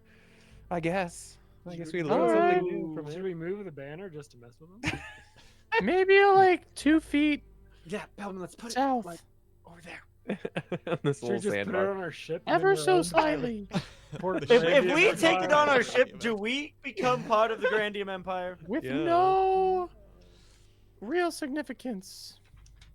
But just ever so slightly. Yep. Okay. Well, let's. I and guess maybe put Belbin was here on the inside of. Let's do that. Scratch Yuki it. will scratch out what she wrote on the note and says, "Belbin was here." Who Belbin is? Some people They might might know. never know. Yeah. Belbin, bowler extraordinaire. Yes. I bowled a 300. I rolled a 300. I think we should That'll- treat this as a sort of time capsule, and maybe put some notes in there of our great achievements for the next person. All right, let's do it. Let's see. What So can I this put one in would be there? Belbin is bowling. Zil, you can put something about the Teapot of Madness. Ah, yes. Yes. I'll put the bloody bosun's head in there as well. Oh! Oh, You still have that thing's probably Carrying that around disgusting. for I don't too think we should do that. Oh no. God! Everyone gets How long 10 have points you of had misery. that? Velvet just pulls out this rod again. That explains the smell. Oh, I just thought you needed a was bath, bad. Belbin. Oh Yeah. my God. Oh, dude. Do you actually do that? Put the bloody bosun's head in? Yeah, I'm taking it out of my inventory right now. Oh, It's basically a skull no. at this point with some hair on it. Disgusting. Okay. Belbin, what? You know, if you had some resin, you can make a nice bowling ball out of this. That's true. It's got to go in the chest Okay. for the next person that stumbles upon it. This What? guy left us a rock. and I'll go leave a note that one-up it. says, "Head of the bloody bosun." Would that not feel a little threatening? Yeah, that's kind of what I was thinking. I Oh. don't think we should I- leave a skull. I can write and a note. our names. I can write a note and says, "Killed for the glory of the empire." Yeah, there can't be too many Belbins that have bowled a 300, so Belbin. it really narrows it down. Yeah. I Good suppose. luck finding I- me that. All right, I'll write a note making sure it's clear Okay. that this Well- isn't a threat. That this is glory. Okay. And yeah. This is glorious. Hey, just so you guys know, I gotta head out. I got work in the morning, but cool. Sounds good. Thanks, bro. have fun. If there's any free time, I'll continue to study. Cool. That's Perfect. for Zil to know. I trust you. Okay, great. Cool. Bye. I am going to have all of you make wisdom skill checks while right before Cole, you do peace out. Oh no. And then we're going to go on a very quick short break. Great. We're back. 13. baby. 11. 13. Okay. 5. 14. We're back.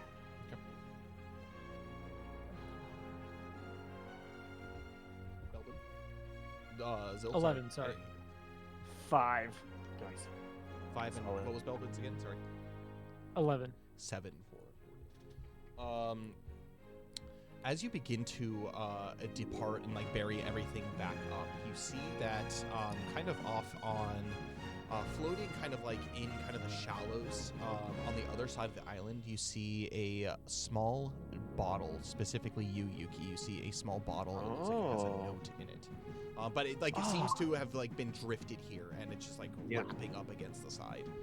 And with that, we're Speaking gonna of- take our quick break. Oh, Nice, snap. nice. Okay. Have a good one, everyone. Cole. Bye, Cole. If you guys will go ahead and mute yourselves, we'll be back at the end of this little ad. Not ad. I guess we could throw the ad up for the Everlast TCG. So that's going to be a couple minutes. So for those of you who want to know more about the Kickstarter, here is your information.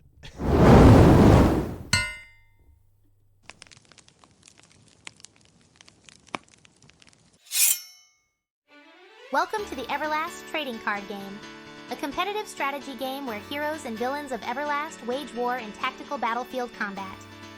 Take command of the forces of good in the Heroes of the West expansion, rally the Helix Royal Line, gather fierce warriors, and defend the realm. Will you answer the call of the crown? Or wield the power of darkness in the raising of Helix expansion, where you can lead master assassins, command horrifying beasts, and order legions of orcs, and watch the world of men burn? More than just a card game, the Everlast TCG blends the strategy of competitive trading card games with the immersive tactical feel of tabletop role-playing. Position your warriors, outmaneuver your foes, and strike down their champions before they destroy yours. The game is played on a 5x3 battlefield, where you are free to move your creatures, perform support actions, and make attacks against your opponent, until either player loses all 8 life points. This Kickstarter launches with 4 EX battle decks, 2 from Heroes of the West and 2 from the Raising of Helix. Each deck is tournament ready, built for competitive play, but also perfect for teaching beginners the mechanics of the games in an easy-to-use, pre-constructed deck format. Backers may also purchase limited edition first-run booster boxes featuring Kickstarter exclusive packaging, only available in this campaign. Each backer tier includes a random signed holofoil promo card of one of the 6 characters of Eclaas, as seen in the Fantasy Forge Studios' Everlast role-playing game campaign. Additionally, each backer tier will receive 1 holofoil Archdemon Wraith card and free first edition booster packs, rewards that can only be obtained here on Kickstarter. By supporting this campaign, you'll be among the first to experience the Everlast TCG at the lowest price it will ever be offered. Created by TCG gamers and tabletop RPG players, the Everlast TCG is built with strategy, storytelling, and epic fantasy at its heart. Support this Kickstarter today and forge your place in the world of Everlast. The battle begins now. Visit the Fantasy Forge Studios website for printable rules, free print and play decks, and deck spotlight videos, and explore more Everlast trading card game guides whenever you need. Have fun, and may Alomnia guide you.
And we're back. Hey, everybody. yeah. How's it going? Hey, we're here. Hello. Oh, jeez. I pick up the note, and you know what I do? You know what I do when I pick up the note? Eat it.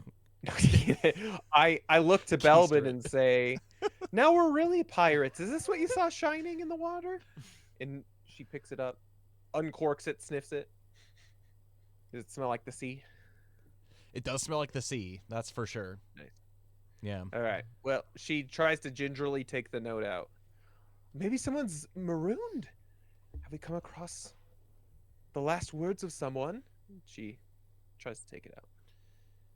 You do.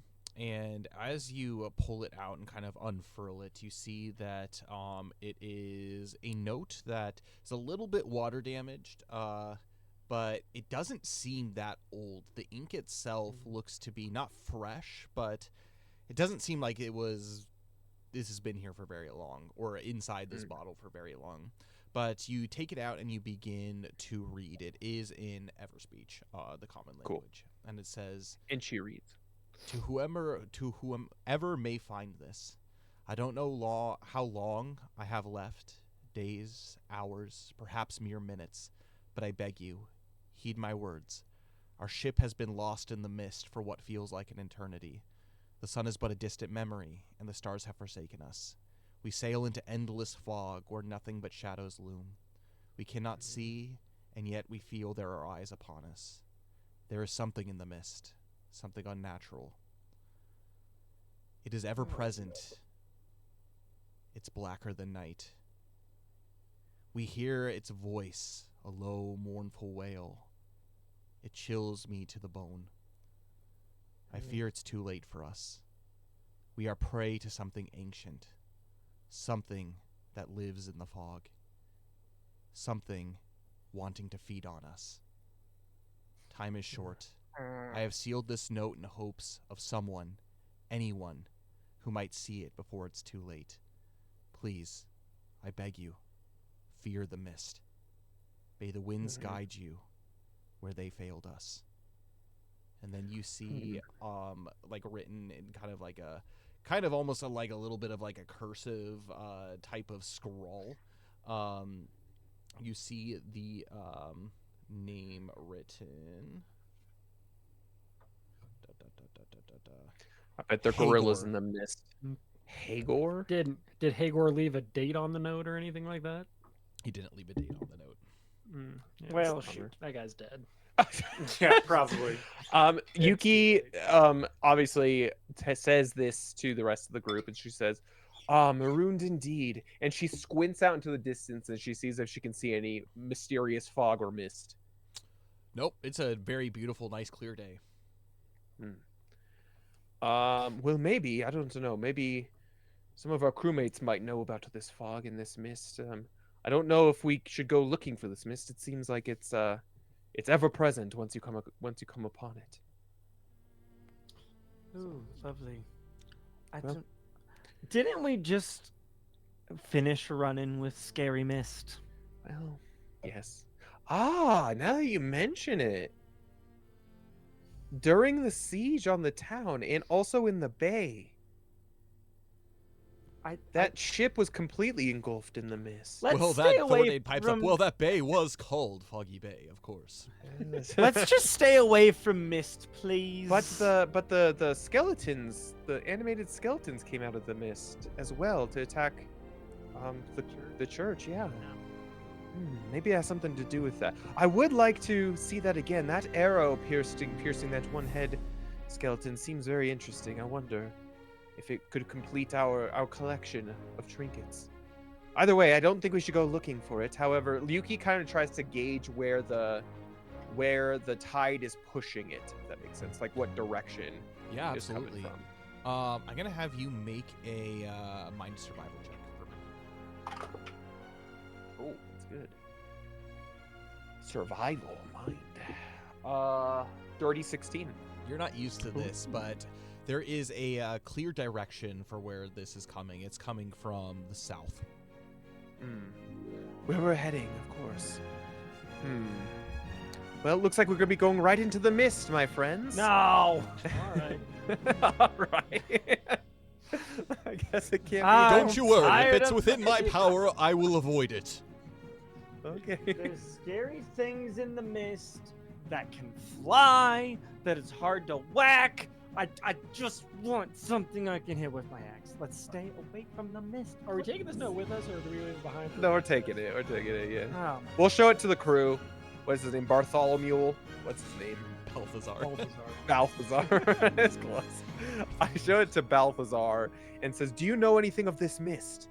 You make First your way. mate? You make your way back to the ship. after not finding any buried treasure, but signs of potential visitors here.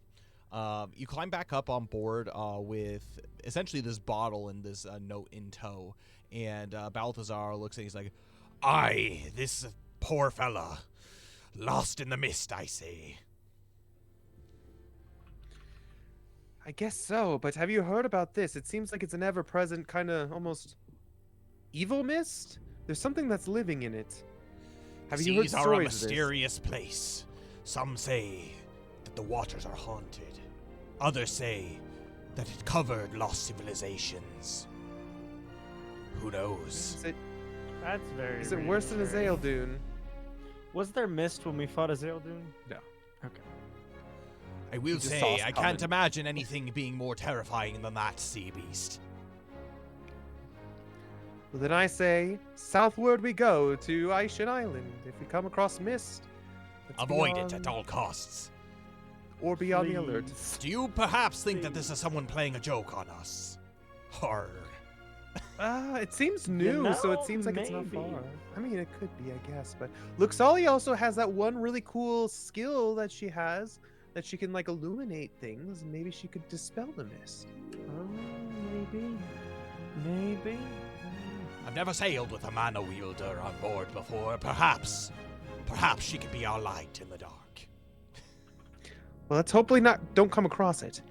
Either way, this is good information. Good eyes, Belbin. Let's go south. It's where we're heading anyway. That's where right? we're going. Okay, let's do Please it. no mist. Is this how prayer works? The end of the first day, dawn of the second day. I'm gonna have a belt. His navigation check. Ooh, that's gonna be 18. Today, as you do arise, it is not quite as nice of weather as it was the previous day, but it doesn't seem to be all that rough seas. The wind has actually picked up a little bit and in the right direction. It seems that you're going a little bit quicker and the sails have begun to catch. You actually are able by this day to pick up a day of your travel. So make up for about a day of travel. So from this point, you only have about 5 more days of travel left. Belbin, I'm going to have you make a focus skill check. 8. 8. I'm gonna have you roll a D10.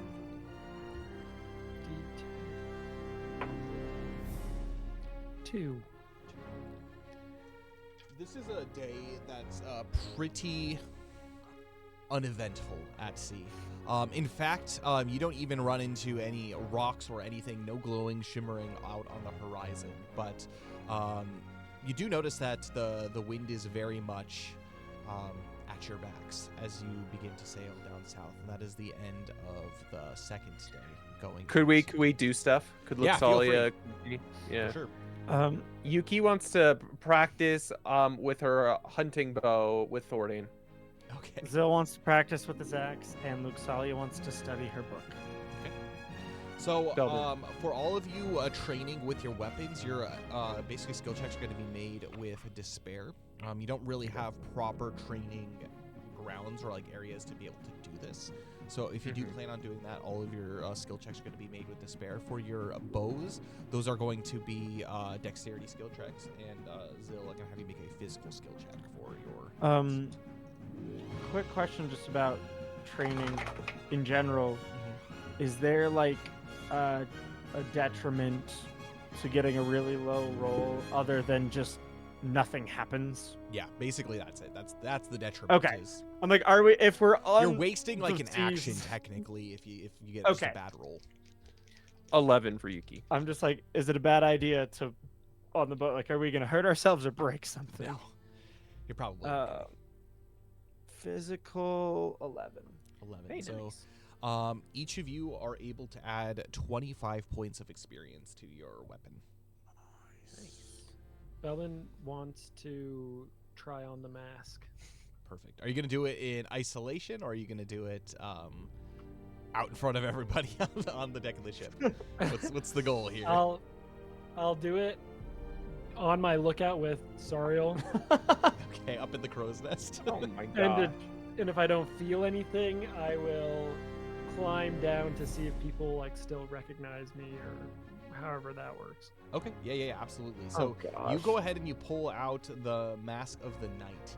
And as you kind of like turn it over in your hand, Sariel looks to you and she says, "Oh, what do you have there?" As she like nervously looks at you, but like out on the horizon as if not to be scolded again. I'm about to find out, Sariel. Oh my gosh. You put it on. It like, oh. You adorn this mask, and you don't feel anything. You don't feel any different per se. However, you feel kind of cool. As you look and he looks up and she says, "So, it looks interesting. Doesn't really seem to fit too well." I'll be back, and Belwyn will climb down to see if anything else and anyone else says anything. I'm gonna have you make a mind survival check for me. And it's gonna be at a -2. Okay. Mind 12. 12. Sorry, 14. Okay. As you climb down, you're really trying to think like, I have no idea like what this is, like what could like the potential benefits be of me wearing this. But you eventually clap your feet down on the decks of the ship and you see that there are a number of people that are there. But the first person that you actually notice is Zill. He's finishing up training with his axes. Do you see if there's any potential, anything that this has given you? Zill, how do I look? What the heck are you wearing? I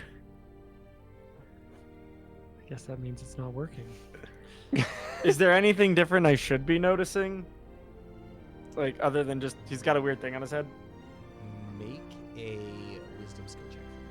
Oh no. Does he even see me? He's glowing with mist. No. He's become the mist.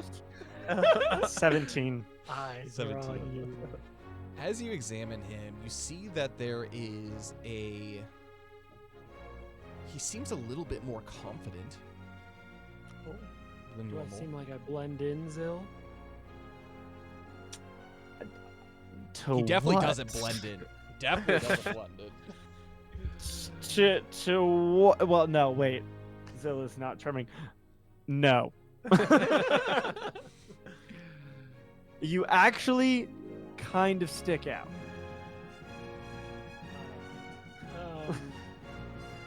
Who's around? Who else is around there? I can't trust Zill. Yeah, Aldreg is actually at the front tinkering with the cannon. Okay, I'll. Doesn't trust Zill, goes to Aldreg. I actually don't want Aldreg either. Probably the only less socially adept person. I mean, there's on the always boat, or Kokoro you can fully. always talk to. Yeah, Kokoro's quite objective, I guess. She's a robot.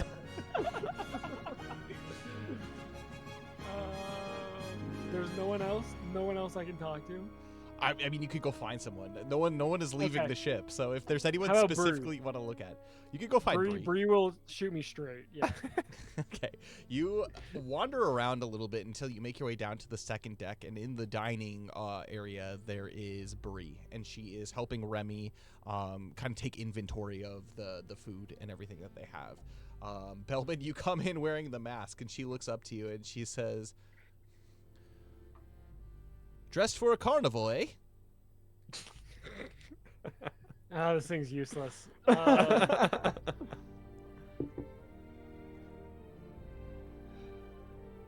Could it be activated in battle or anything like that? Would Belbin? Make a wisdom skill check for me. Wisdom is 12. This doesn't seem to be given any kind of battlefield effect, but you're right. You do feel a little bit more confident wearing this. Okay. How does Calvinish think of it? Belbin will take off the mask. Say, "Bree, that was mean." and go back up to the crow's nest. She says, I didn't say it looked bad. She continues doing what she does, and you walk back up to the crow's nest. With that, basically, skill check that you made, the wisdom skill check, you have found that it does actually do something. It gives you a +1 while wearing it to influence skill checks. Oh. Okay. Replace the ring there. I know. All I need is a little charm. Yeah. Looks all you wanted to read, so I guess that would be a, what was that? A, knowledge skill check. It's gonna be DC at a 9. 14. 14, she passes. Great. Chapter 2. What is she working on? The Sunbreaker, I think is what it's called. Okay. Did she know? I don't know how Cole's tracking it, but Yeah. Chapter I'm 2. trying to see if I can find something. But go on. The night draws on, and you can tell that there's a little bit of restlessness, particularly with Aldreg Monteblair as he meets you all down in the dining hall for dinner. He scratches his head and he says, with many of these parts that I've been able to harvest from Feshin Fey, I've done what I can to be able to begin the process of making a new cannon, but I'm unsure how to test this without electricity. As he, just like, he looks dejected. Almost like, come on, Weather, you gotta work with me here. Well, Luxalia has that necklace, Yuki points out. Maybe she could utilize that. Strike Excuse some me, and you've been fear. keeping this from me. As he looks Luxalia like dead in the eyes. Luxalia is like, I've been keeping nothing from you. It's been here on my chest for you to see. Don't look at it. She covers up. And Aldreg says, so you have the ability to summon storms, and we haven't used it to charge this battery. Well, Talia slipped our looks- minds, I guess. Kind of, she's like, you don't use mana just unwisely. It is a gift from Alamnia. It is his spirit. It is his power. And Aldreg says, I understand that, but it is how we're going to charge this, and if we are attacked by Azaledoom, it would be useful to be able to have at least one charge of this to be able to be unleashed into, well, unleashed. Talia says, when do you want to test it? As soon as possible, he responds. Do you guys want to unleash this storm before going to Let's bed? do it. Let's do it. Sure. Scare away the fog. Yeah. Make your way Those up she is coming. onto the top deck, and Luxalia, she begins to tap into this necklace, and immediately surrounding at the top, the clouds begin to swirl, and you can see that there's like some thunder and lightning that are crashing, that are beginning to rumble inside. And then immediately, the antenna that's sticking out of the back of the ship, a lightning strike, another lightning strike, up to 6 lightning strikes begin to charge this thing. And Aldreg, he looks at it and he's just like, this is what I've been waiting for, as he looks to Kokoro and he says, we must get ready. And Kokoro, she looks and she says, joy mode activated. Yay! The storm! The storm! As she, like, as the two of them go into the captain's quarters, and but with that, the waters have begun to kind of churn and whip up, and like the sea begins to rock back and forth. Lots of wind, lots of breeze. This doesn't seem the easiest to be in. It doesn't seem like your ship is in any danger of capsizing, but it definitely has put up some lingering stormy effects for the evening as you No. drift off Here's to my sea. question. Don't That bring big the ol'- mist. Yeah, that big old antenna do we have? Does Thornton get some sweet radio shocks. stations Yeah, or he's just like, radio stations Yep, from the mainland? the classical Nice. channel. Yeah. He hears the Nice. Feshin Fey radio begin to play. Good evening. It is time for our nice evening serenade. That's good. Yeah. But they go into Thordane's captain's quarters to be able to check on the battery, and it has indeed filled the battery up, and so you do have one charge to be able to use for the Glyphex cannon, if and when you do need to use it. And with that being the case, So it's only one shot. It's not multiple. It's just one shot. Yeah, basically there's like the one battery that like goes in and out that you have to plug in and out and like bring back and forth to it. So we have multiple batteries that we could just charge a bunch of them. there is no multiple batteries. I mean, you could charge multiple of them, but like you only have the one battery. Gotcha. So Gotcha.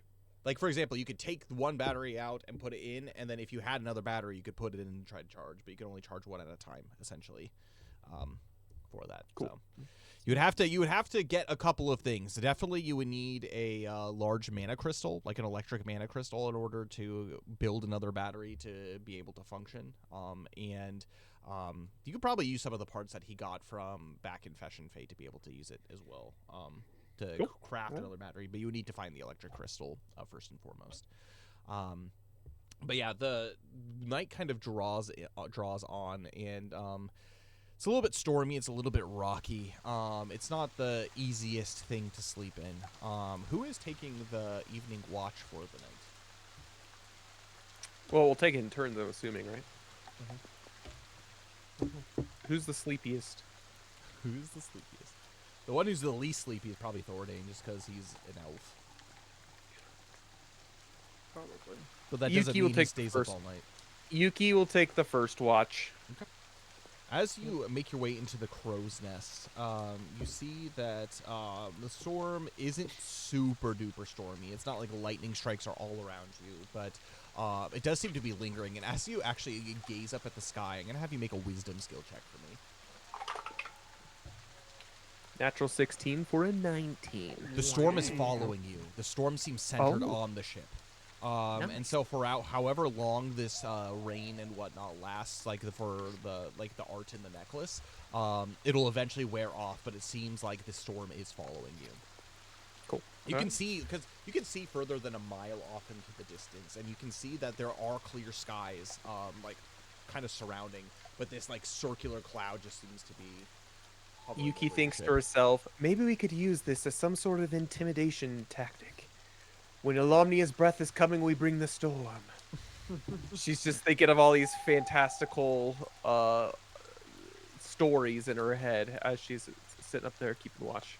Make a focus skill check for me. 9. Your couple hours up in the crow's nest seems to come to an end pretty early on in the night before you do switch with another person. Cool. Who you switch with?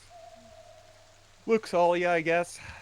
Okay. Luxalia goes up. She is going to make a focus skill check for me as well. The waters definitely seem to have been getting rougher, though, as this has been going. And as Luxalia kind of gazes outwards, she sees that there are some very dark islands off in the distance. You are passing through what looks to be a little bit of a populated area, at least populated with islands, but she doesn't see any ships or anything on the horizon as well. The weather still is the weather doing its thing.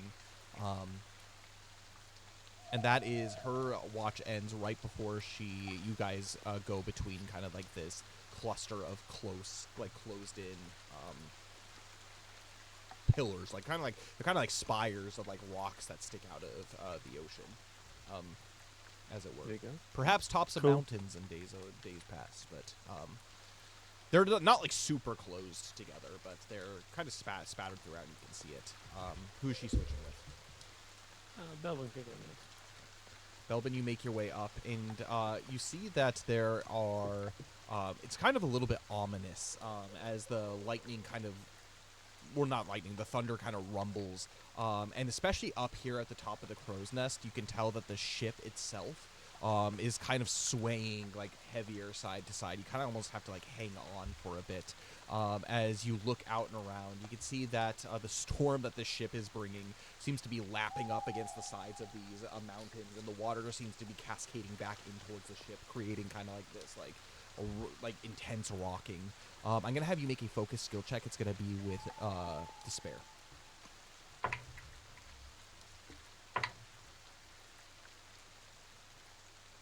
That one. Oh. Ooh. You are unable to really see much of anything, as pretty much this entire time you have been spent just like holding on not to fall overboard.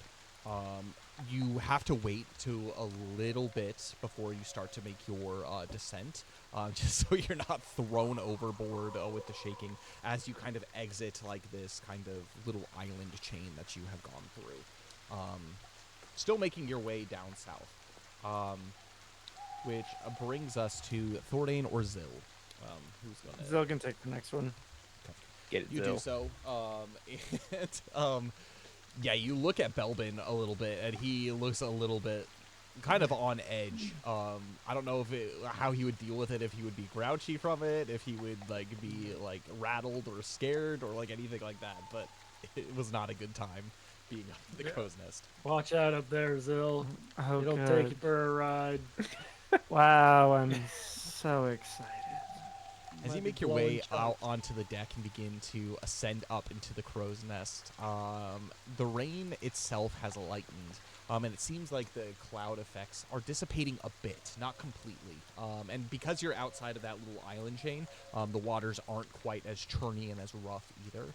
And so you don't experience the same feel that Belbin had before, but I'm going to have you make a focus skill check for me.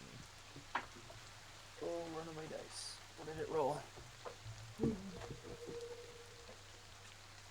12. It's right there. You don't see anything, but you kind of hear something over the rain. It sounds almost like a bird in the distance, kind of like a, not quite like an owl, like a higher pitched owl kind of sound. And it's like every now and then you just hear it.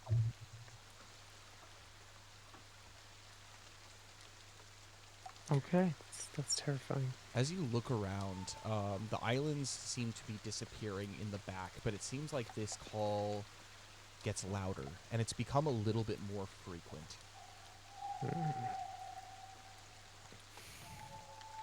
Can Make a wisdom can I skill see check. anything? Oh gosh. I believe in you. You got this. No. Nat 16. You do see, I told you. You do see something. As you continue to sail southward, at this point Balthazar is steering the ship. Thordain has taken his time to be able to rest. You begin to hear knocks, specifically against the hull of the ship. All kinds of driftwood seems to have taken on the current and is now colliding with your ship.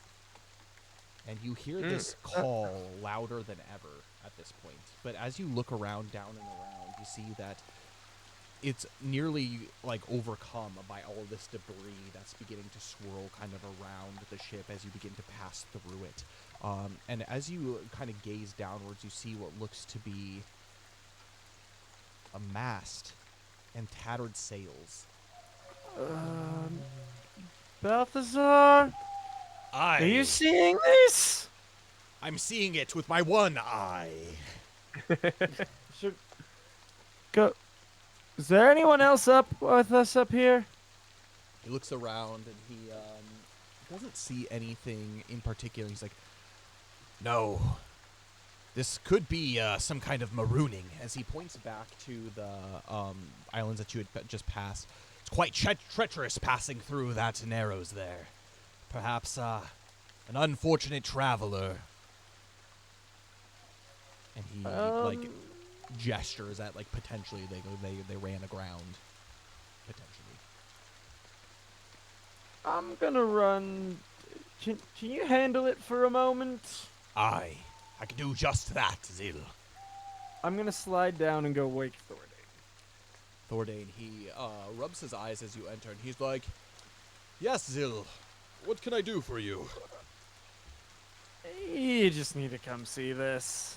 He says, "I will be but just a moment," and he goes and he starts putting his boots on. As he makes his way out onto the main deck, you look overboard, and the two of you see kind of this drift. It almost seems like it's just like an endless supply of like this driftwood lapping up against the sides. And now, like, you can hear this like kind of bird call. Like, it's almost like in your ear. It's loud at this point. You look around seeing, but you don't see Bird is anything. what started all this. And he says, "It is can't find peculiar," as he's actually going to make a knowledge skill check. Ooh, got an 18 on that. He listens for a moment and he says, "This is no bird. I've heard this during my travels. This seems to be some kind of traveler's distress call." As he looks over, he runs to the front of the ship, and he looks down out and amongst. "There may be a survivor amongst the wreckage." As he looks around, "Lay anchor, Balthazar." As Balthazar goes and drops the anchor. Lamia's Should we breath does- wake the rest of the crew? "I think that would be a good idea. I think we should take out our lifeboats and search the wreckage to see if there is anybody." And this, again, this noise, like probably every, like, 10, 15 seconds, you hear, like, this loud call. Bet it's a guy by the name of Jack in Rose. Do we they're have just floating any on a plank. sort of Fulgrim and Yeah, so that's all right. Yeah, bell? yeah. Waking bell? Bell. Yes, I do think we do have that. As he goes into his the captain's quarters, he has what looks to be basically like this like hand bell that he begins to start ringing. I just start ringing it. "All hands on deck! All hands on deck, everybody!" You can hear that there's some rustling down beneath. Yeah, Yuki waves. comes up and says, "What is this at this hour? Are we in trouble? Is there?" We're not, but somebody else might be. Do you hear that? really? As everybody kind of slowly makes their way up to the board, he's like, "I would appreciate if everybody would be more snappy when the captain calls. What if we were under attack?" Well, I can't really see. It's kind of dark out. Luxalia, can you shed some light on this situation for us? I don't we have actually the know zap cannon for how she does that, but it's gonna be under attack. is it her? We do, We're relying Yes. on that thing. She says, "Yes, of course." As she this light begins to shine on basically the deck of the ship. And Thordain and crew have begun to drop some lifeboats, and so two of them have been dropped. Who wants to go out in the lifeboats? I'll go in one. Yuki does. Yuki will go out by flying around a bit and just kind of scouting out the surrounding areas. There's no mist, right? There's no mist. Or is there mist? I The, am the, gonna the waters are a bring- little choppy because of the storm that's kind of raging up above, but it's like I said, it's dissipating a bit. I'm gonna bring both of my axes because one of them lets me breathe underwater. It's true. Oh, is that the Leviathan one? Yeah, That's freaking sick. I know. As you descend and make your way through the wreckage, you can see that this is clearly the remnants of a destroyed ship. A ship that is far bigger than your ship. This looks to be some kind of war galleon that has been just completely decimated.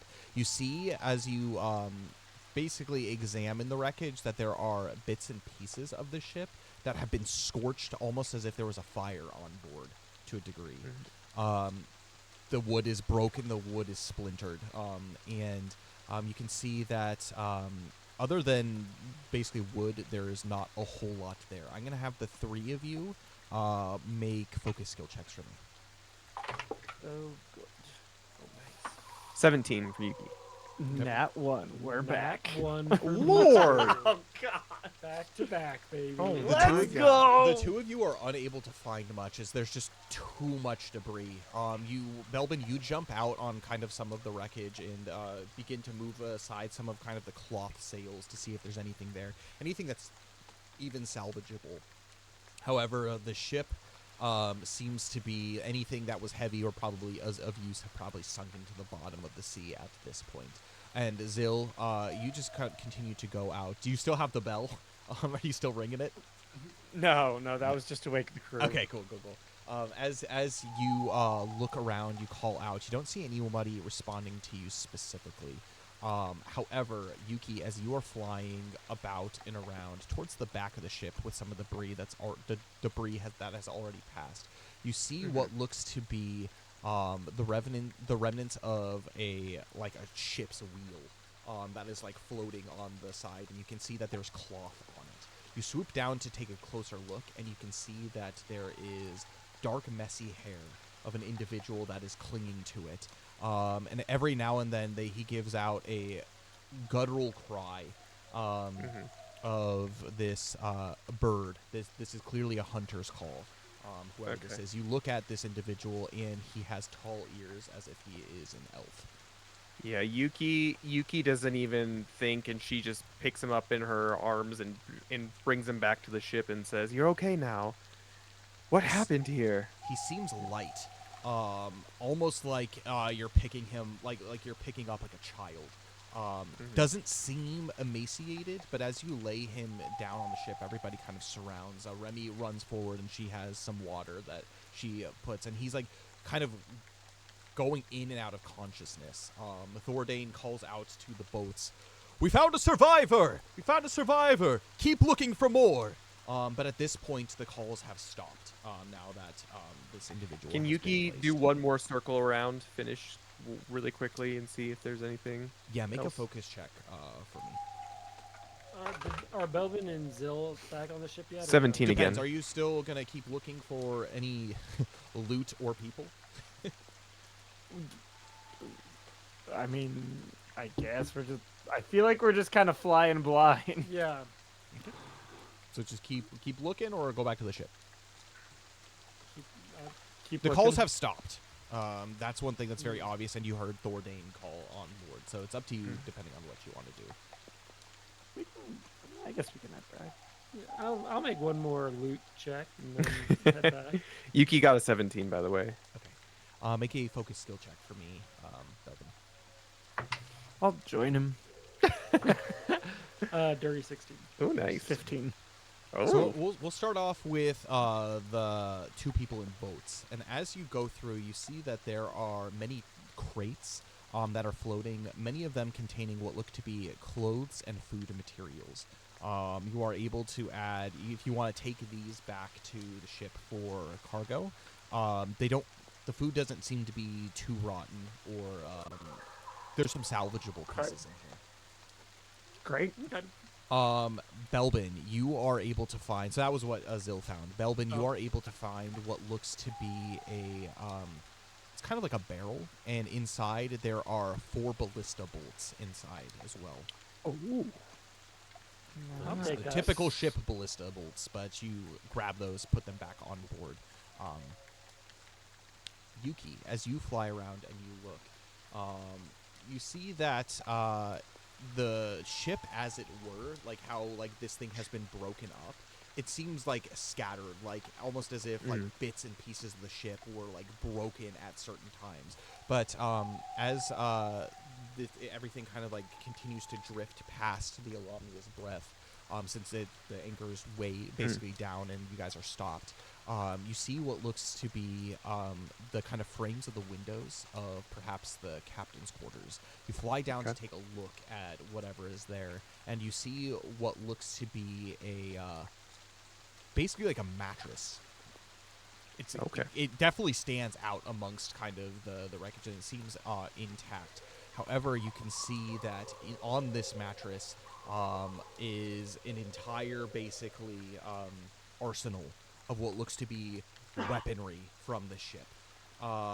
Almost as if when the ship was under attack, whoever was in charge of this bed just threw everything onto the bed, so that these items would float and not sink to the bottom.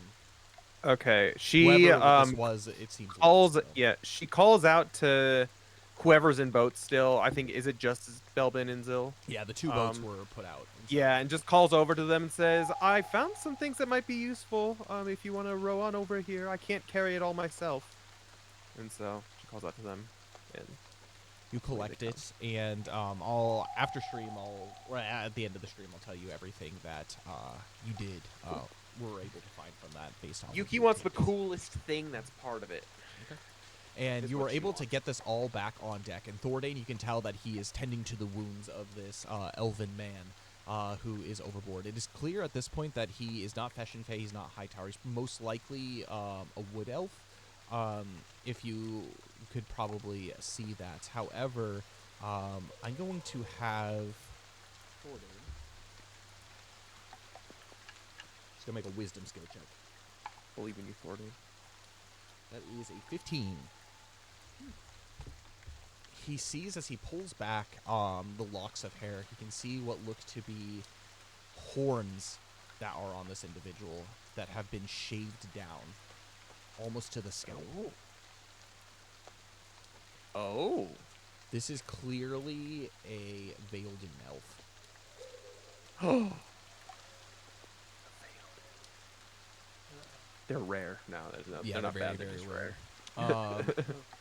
The man eventually is able to be stabilized after some treatment from Thordane, some wounds. It's clear that he has broken ribs and a broken leg.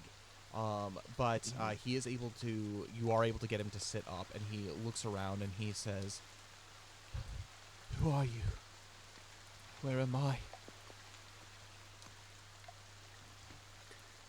Well, you are on Alomnia's breath. We are heading to Aishan Island right now. Don't worry, we mean you no harm. As you begin to speak, he winces in pain and he holds his head and he says, "You saved me." Well, and what was left of you? Unfortunately, it seems like you're the only survivor. Take your time, but what happened exactly? This is quite the destruction of this. He stares blankly and he says, "I don't remember much. I just remember screams. I remember fire. I remember the mist. My name is Horatius." And he reaches out to shake your hand, Yuki, as he says, "You have my thanks." Well, Horatius, nice to meet you. My name is Yuki. And this is the rest of our crew. Don't worry, we will fix you up ship shape and take your time to get your strength back. I hope it's okay. We're still heading down towards Aishan Island itself, but I think we need to talk. We've actually got a note in a bottle, and she takes it out and kind of hands it to, not in the bottle, but the note, and says, we found this not far off, and is this the mist that has been talked about? And hands it to him to see if he wants to read it, if he can read it right now. As you pull it out and you see the bottle, his eyes gleam with recognition, and he says, "Aye, written in my hand." And he grabs it and he says, "Somebody found it. You found it. You found me." Well, Belbin found it, I guess, technically. He saw it in the distance, him and his Glyvan eyes, however. He looks over to Belbin, and you can tell, like, his eyes kind of narrow. Like, he's a little bit dizzy, as if he's, like, trying to, like, gain focus at, like, Belbin's face. And this is the first time that you see him smile, and he says, "Seems luck is with me."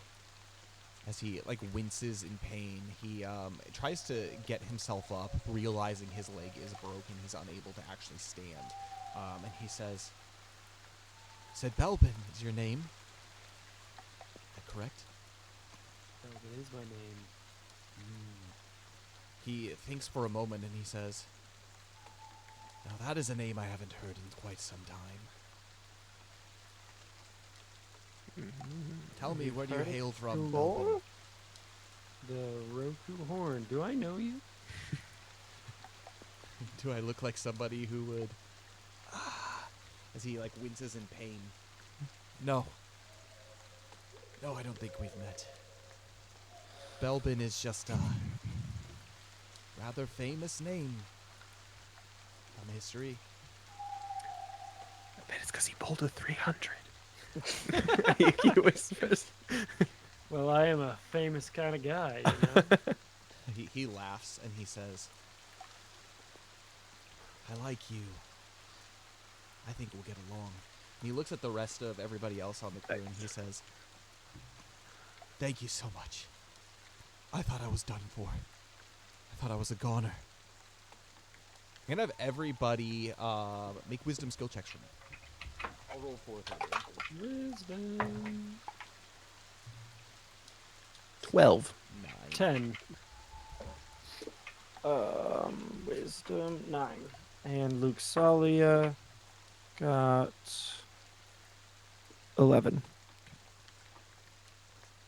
The storm itself has almost completely dissipated. There's just a few trickles of rain that are still falling. And as the moonlight finally pierces through the clouds and bathes the ship, all of you feel a sense of hope, a sense of calm. The fact that you saved this individual, it's a big deal. And Horatius, as he looks to you and he smiles and he says, "I'm sorry, but I think for now, I just need to rest." And with that, we're going to end our session for today. Ooh, Ho! intense. Zil, Max, thoughts on today's session? It's always intriguing being back on the high seas for Zil, because it's exciting. He's still a cinderblock. He doesn't know how to swim. At least he can He can breathe at least, though. At least he can breathe. for a little bit. And so that's fun to get training with the axe, and have kind of a secondary priority for when not enough time to go blacksmithing, because that just takes a lot of time. Yeah, nothing too crazy. Dane, your thoughts? Yeah, it was a good session. I mean, these travel segments, again, I feel like we've been in Fulton Rock for so long. Like, just traveling and going out and about is, it's always good to get back to it and experiencing all the different mechanics of the game. Kind of crazy. It's actually kind of funny when we were on that small little break. I was talking to Connor and Max a little bit. We were talking about, like, I rolled the 98. Connor said I rolled the 98. We got nothing out of it. But it looks like we got something out of it. We got the note at least, knowing that there's mist and people out there. Although, who knows? Maybe we would have run into him anyway. But we got that extra day's quick start. Who knows if he would have even been alive if we didn't get that good roll for getting kind of a day ahead of things. So, yeah, a lot of providence, I think, went into this session. And, yeah, like Max said, it was a good session. Good getting back on the high seas and traveling. And shenanigans is going down. I'm curious to find out what he has to say. Connor, your thoughts? Yeah. Interesting session. I think that some good rolls, some bad rolls. I'm happy that the natural ones that I was rolling today didn't seem to have too bad of a consequence. The mask is also interesting. I've been holding on for that thing forever, and then it was like, well, feel like the elves will, if there's anywhere that would know anything about the mask, it would be them. So glad figured it out a little bit more. But yeah, no, it's interesting. The traveling, I have forgotten, like, just how random it can be. It's very Like, random. Just one day you're rolling well and it's fine, and the next day, like, who knows, you know? So, And but actually, it's your guys' travel has been pretty good up until this point.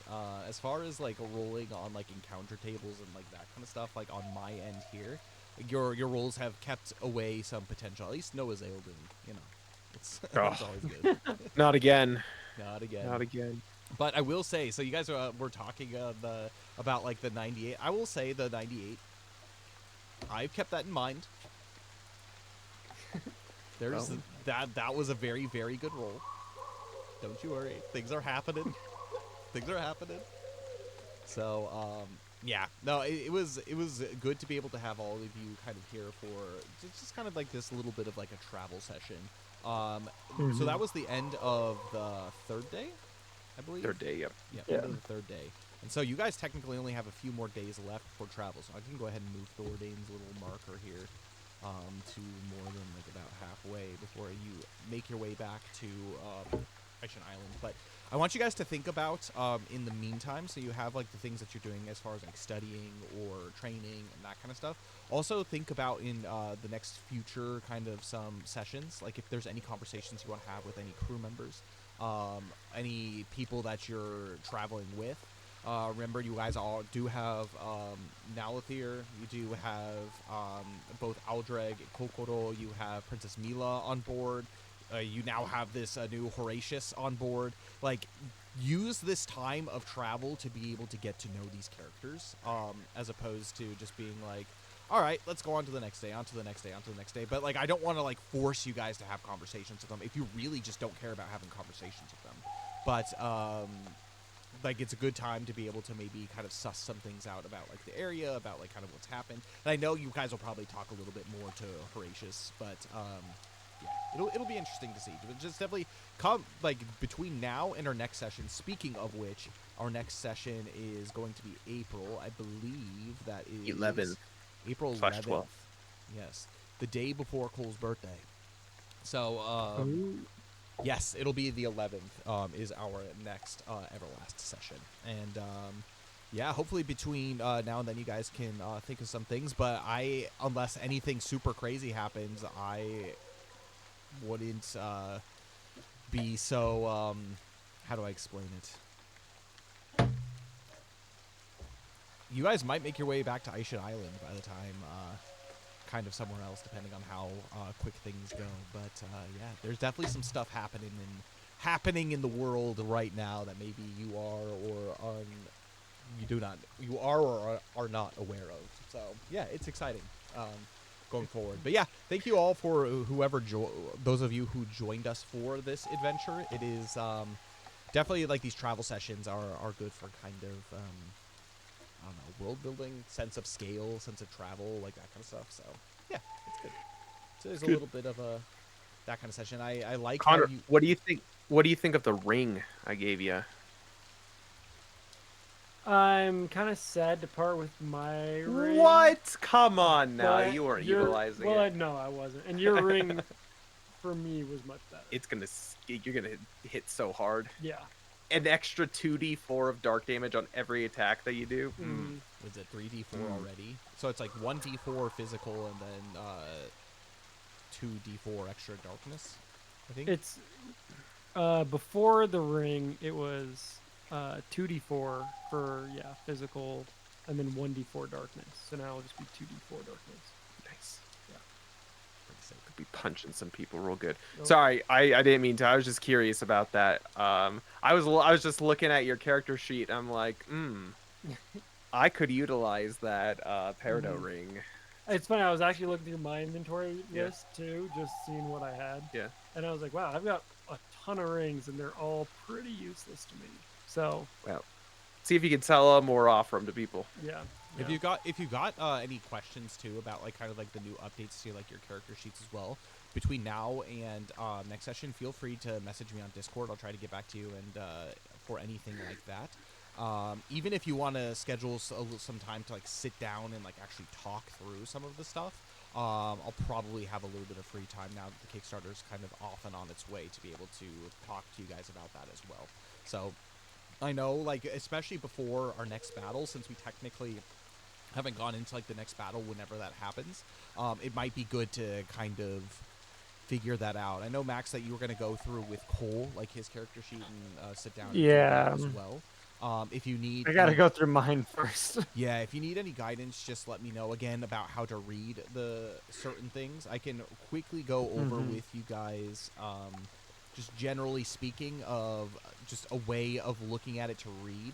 Hopefully, like, the goal was to make them simpler for you guys to just kind of like at one glance see what everything does. Whether it's like a trait's just easy. It tells you what it is. But the way kind of from top to bottom that you look at it is the level obviously is the level that it unlocks at. And these you automatically gain. You don't have to do anything special. So basically you guys are level 7 right now, so you have everything up to level 7. Anything below it, so like for example, if you have a attack or something that combos right below, like for example, Max has his Runic Sundering and then Runic Rage. Usually there's a line that connects them, but also right below the level it says like what it combos with. And so for a combo, you have to make the attack, like the first attack first, in order to go to the combo, and that's every turn. And so it's not like I used Runic Sundering once per battle and now I can always do Runic Rage. Every time you have to use 2 attack actions to go between them. The keywords are very important, so the italicized keywords on the top right of your character sheet, those are basically, like, it tells you what kind of things they are and what is required for it. And so, like, in the case of the Runic Sundering melee weapon, it's part of a melee weapon attack. And so it's +2 damage to the target and inflict enmity. You can't just do that without holding a weapon. You have to have a melee weapon using a melee weapon attack, and then you get the bonuses if you do land the attack, essentially, is what that is. Okay. If there's a cost, there's going to be a cost below it. Some of them might have like little like boxes, and those boxes are like, it doesn't use any stamina or mana. It's just like that's the number of times that you can use it before whatever it says the limitation is down there. So anything else? Targets, triggers for like a reflex support actions. The trigger is always going to be, it tells you exactly when you can use the reflex support action. So like in the case of the Runic Blood, after this character has been healed in any way, then you can use a reflex support action in order to do that. Because if you remember the reflex support actions, you can use it any time during the combat for the specific reason, but it uses a support action. You can only use 1 per turn, 2 of them if you are Zil, because he is a defender. The targets single, it'll say basically like how many people will be targeted by it. It talks about the like range of it. So for example, in the case of Runic Rage, all enemies in range, that's the target. The range is 10-foot radius centered on this character. Things like that. It'll be pretty specific. If there's a hit that's involved with it, that's basically the skill check that you make to hit with the weapon. So like, let's just say Zil uses a weapon that uses some kind of dexterity bonus. However, if it's a D16 plus strength, you use your strength score instead. Look very closely at that, because instead of it's like physical and like that kind of stuff, you need to look at that. There are 2 types of defense values, DV, RV. So if it's attacking their DV, then it's hitting their defense value. If it's attacking Do their RV, it's do we add our weapon bonuses to that as well? To yeah, like so it's just like whatever the attack is for your normal weapon attack, and then you just basically you add the effect that it says on top of that. Okay. And so that's how it uses like the stamina and that kind of stuff. Otherwise, it's just normal weapon attacks. Support actions, I think those are pretty self-explanatory. When you see like it says like survival check, it says like, for example, in this Rudon, survival check, agility, and then it has like a slash and then DC, D16 plus elemental. They have to make an agility skill check based on a Max's DC 16 roll plus his elemental. So the DC changes every time you use the thing. So it's not just a flat DC. And so it actually gives you kind of some, you want to roll high on those in order for them, because otherwise it just like sometimes looks like some of the weaker enemies just will automatically fail no matter what. And so it gives a little bit of some variation on those. I'm trying to think anything else. If something says a target. Where's our RV? RV value is going to be, so if you look at your character sheet, hold up. If you look at your character sheet, it's going to be defense and resilience. And so I have to actually add like an RV function on your guys' character sheet. But essentially, it is weapon bonuses plus that. So I'll make sure to implement that by the time we have our next sessions. And that's, again, dependent on your armor and then that kind of stuff as well. Everything gives different values that way. So I'll make sure next year defense value to change that to, like, to add a RV value as well next to that. Cool. So changes that will be made to your character sheets. I'll make sure to do that just in case combat does happen, so we can move forward in a clear way, hopefully. Perfect. So, Great. sweet. Thank you all for hanging with us. Dane, do you have any announcements to give? Yeah, couple quick ones. So as far as streams this next week, it's going to be a pretty normal week. So Kyle will be streaming on Sunday some Final Fantasy VII Rebirth, the remake. Christ Forge Bible study on Monday. I believe we have it. I can't think if there's anything conflicting with that, so plan on it. And then Tuesday, Kyle will be doing some AME, Adventures in Middle Earth, area door adventures, which is going to be good. And then join Kyle again on Thursday for Middle Earth, Final Fantasy 7 as well. So join us for that. And as always, guys, again, we are in the middle of our Kickstarter campaign for the Everlast trading card game. So that's huge. Those of you who live in Colorado, we're hosting 2 events. So again, the one tomorrow at 3 p.m. at Inconceivable Toys and Games in Castle Rock, Colorado. Come join us for that. It's a free learn how to play the Everlast TCG event. We'll provide everything for you. And you also get a specific promo card that you can only get from those specific events.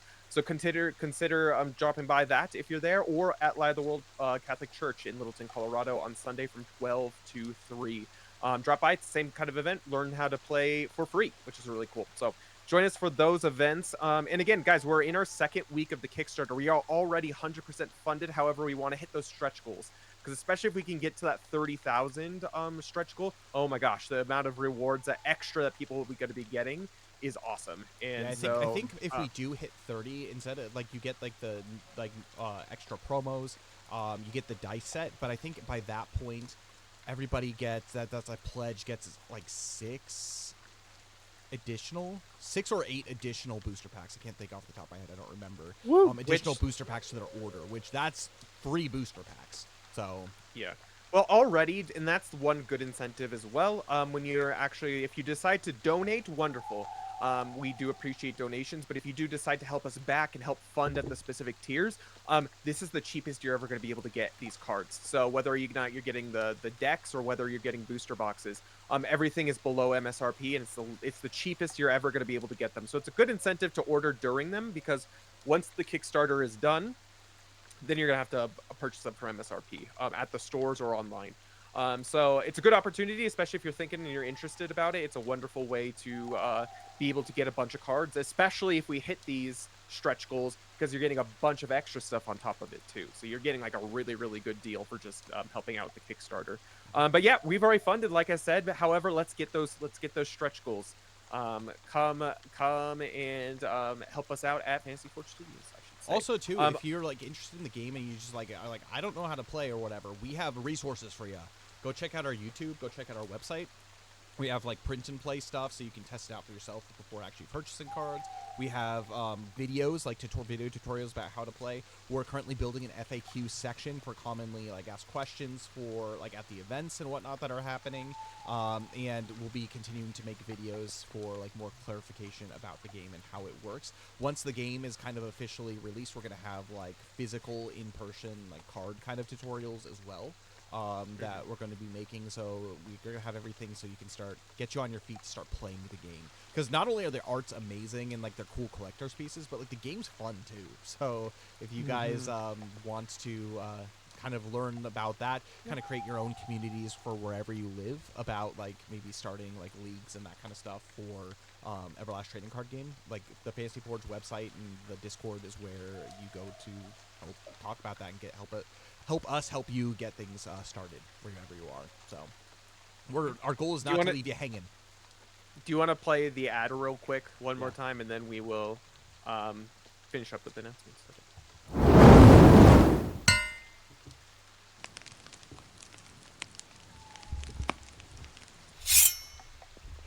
Welcome to the Everlast Trading Card Game, a competitive strategy game where heroes and villains of Everlast wage war in tactical battlefield combat.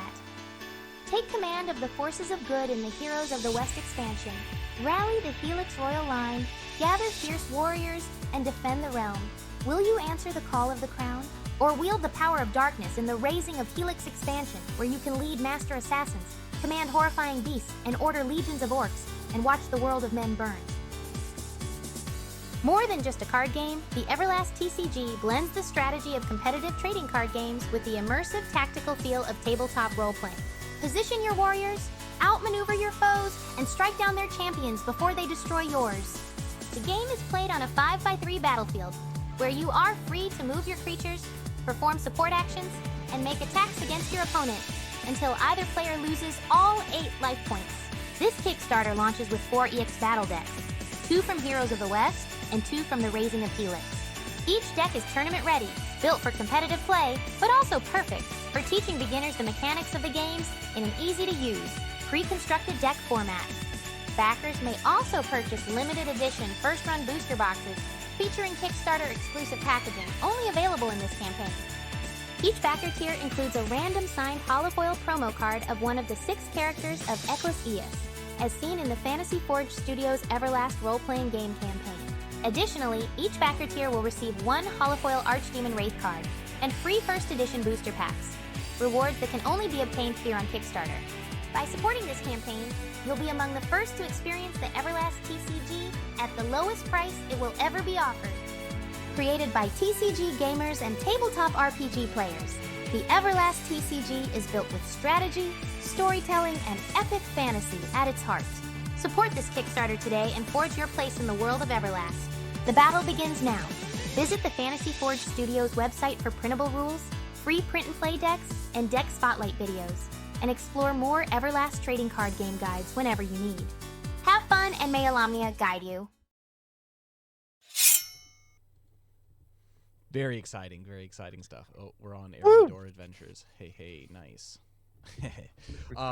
But yeah, no. So we're pretty excited for this to officially get released. And the nice thing too is the goal, the plan as far as our roadmap is to release both Heroes of the West and Raising of Helix in August. Also, if you do purchase and back the Kickstarter, you will get your cards early as well. So earlier than August. So you'll be able to not only get them earlier, you get the first edition stuff, and you get it for cheaper. So why not back the Kickstarter? Now's a great time to do that. But yeah. And speaking of which, I mean, we got some wonderful ways to be able to support the channel, including Coffee of the Realm and Fragrances of the Realm. I would say for the time of the Kickstarter, I would consider, if you do decide to get Coffee of the Realm or Fragrances of the Realm, put it towards Kickstarter. Like, it helps everyone out. And also for this first set, we've already paid our artists to put these out. So currently, but if you do decide you still want some coffee and you want some delicious smelling candles, the next set's going to be coming out in September, or at least the campaign's going to be in September. So we are obviously still funding our artists for that too. So consider doing that, because that's how we fund the art, is through Coffee of the Realm and Fragrances of the Realm. Again, it's Everlast exclusive coffee and exclusive candles, which are really, really cool. And then we have our amazing sponsor, Dai Snacky. They're a Japanese sweets and luxury treats company based in Tokyo, Japan. And they're a small family business. They offer free international shipping, and all of their products are amazing. They're not just your typical boring old Pocky and Kit Kats, though they are included, but it's actually snacks that Japanese people actually eat, and they're very seasonally based as well. So every time you order one, you will probably be getting different stuff depending on the season that it is. So I know it's coming up on matcha season again, or May-ish. Right now it's cherry blossom season, so it's definitely a lot of, I'm sure, cherry blossom season stuff. But yeah, they're awesome. If you do decide to purchase from them, there's like a little inquiry form at the very end upon checkout. Make sure to mention that Fantasy Forge sent you. That's how you get the credit for that. And also make sure to put your Twitch username, because once we hit a referral limit, then we actually give away a box on the channel for free. We've given away 2 free boxes already to 2 amazing followers of the channel, and we hope to do more in the near future. But they're awesome. Check them out. Cool. Yeah, I can't think of anything else. Let's go ahead and close things down in prayer. In the name of the Father, and the Son, and the Holy Spirit. O Jesus, my Savior and Redeemer, Son of the living God, behold, we kneel before you and offer you our reparation. We would make amends for all the blasphemies uttered against your holy name, for all the injuries done to you in the Blessed Sacrament, for all the irreverence shown towards your Immaculate Virgin Mother, for all the slanders spoken against your spouse, the Holy Catholic Church. O Jesus, who has said, if you ask the Father anything in my name, he will give it to you. We pray and beseech you for all our brethren who are in danger of sin. Shield them from every temptation to fall away from the true faith. Save those who are even now standing on the brink of the abyss. To all of them, give light and knowledge of the truth, courage and strength for the conflict with evil, perseverance in faith and active charity. For this do we pray, most merciful Jesus, in your name, unto God the Father, with whom you live and reign in the unity of the Holy Spirit, world without end. Amen. In the name of the Father, and the Son, and the Holy Spirit. Amen. God bless you all. Pray for me. I'm praying for you. Make sure you pray for each other, and may Alomnia guide each and every one of you, and I will see you all on Monday for some Final Fantasy VII Rebirth. Bye, everybody.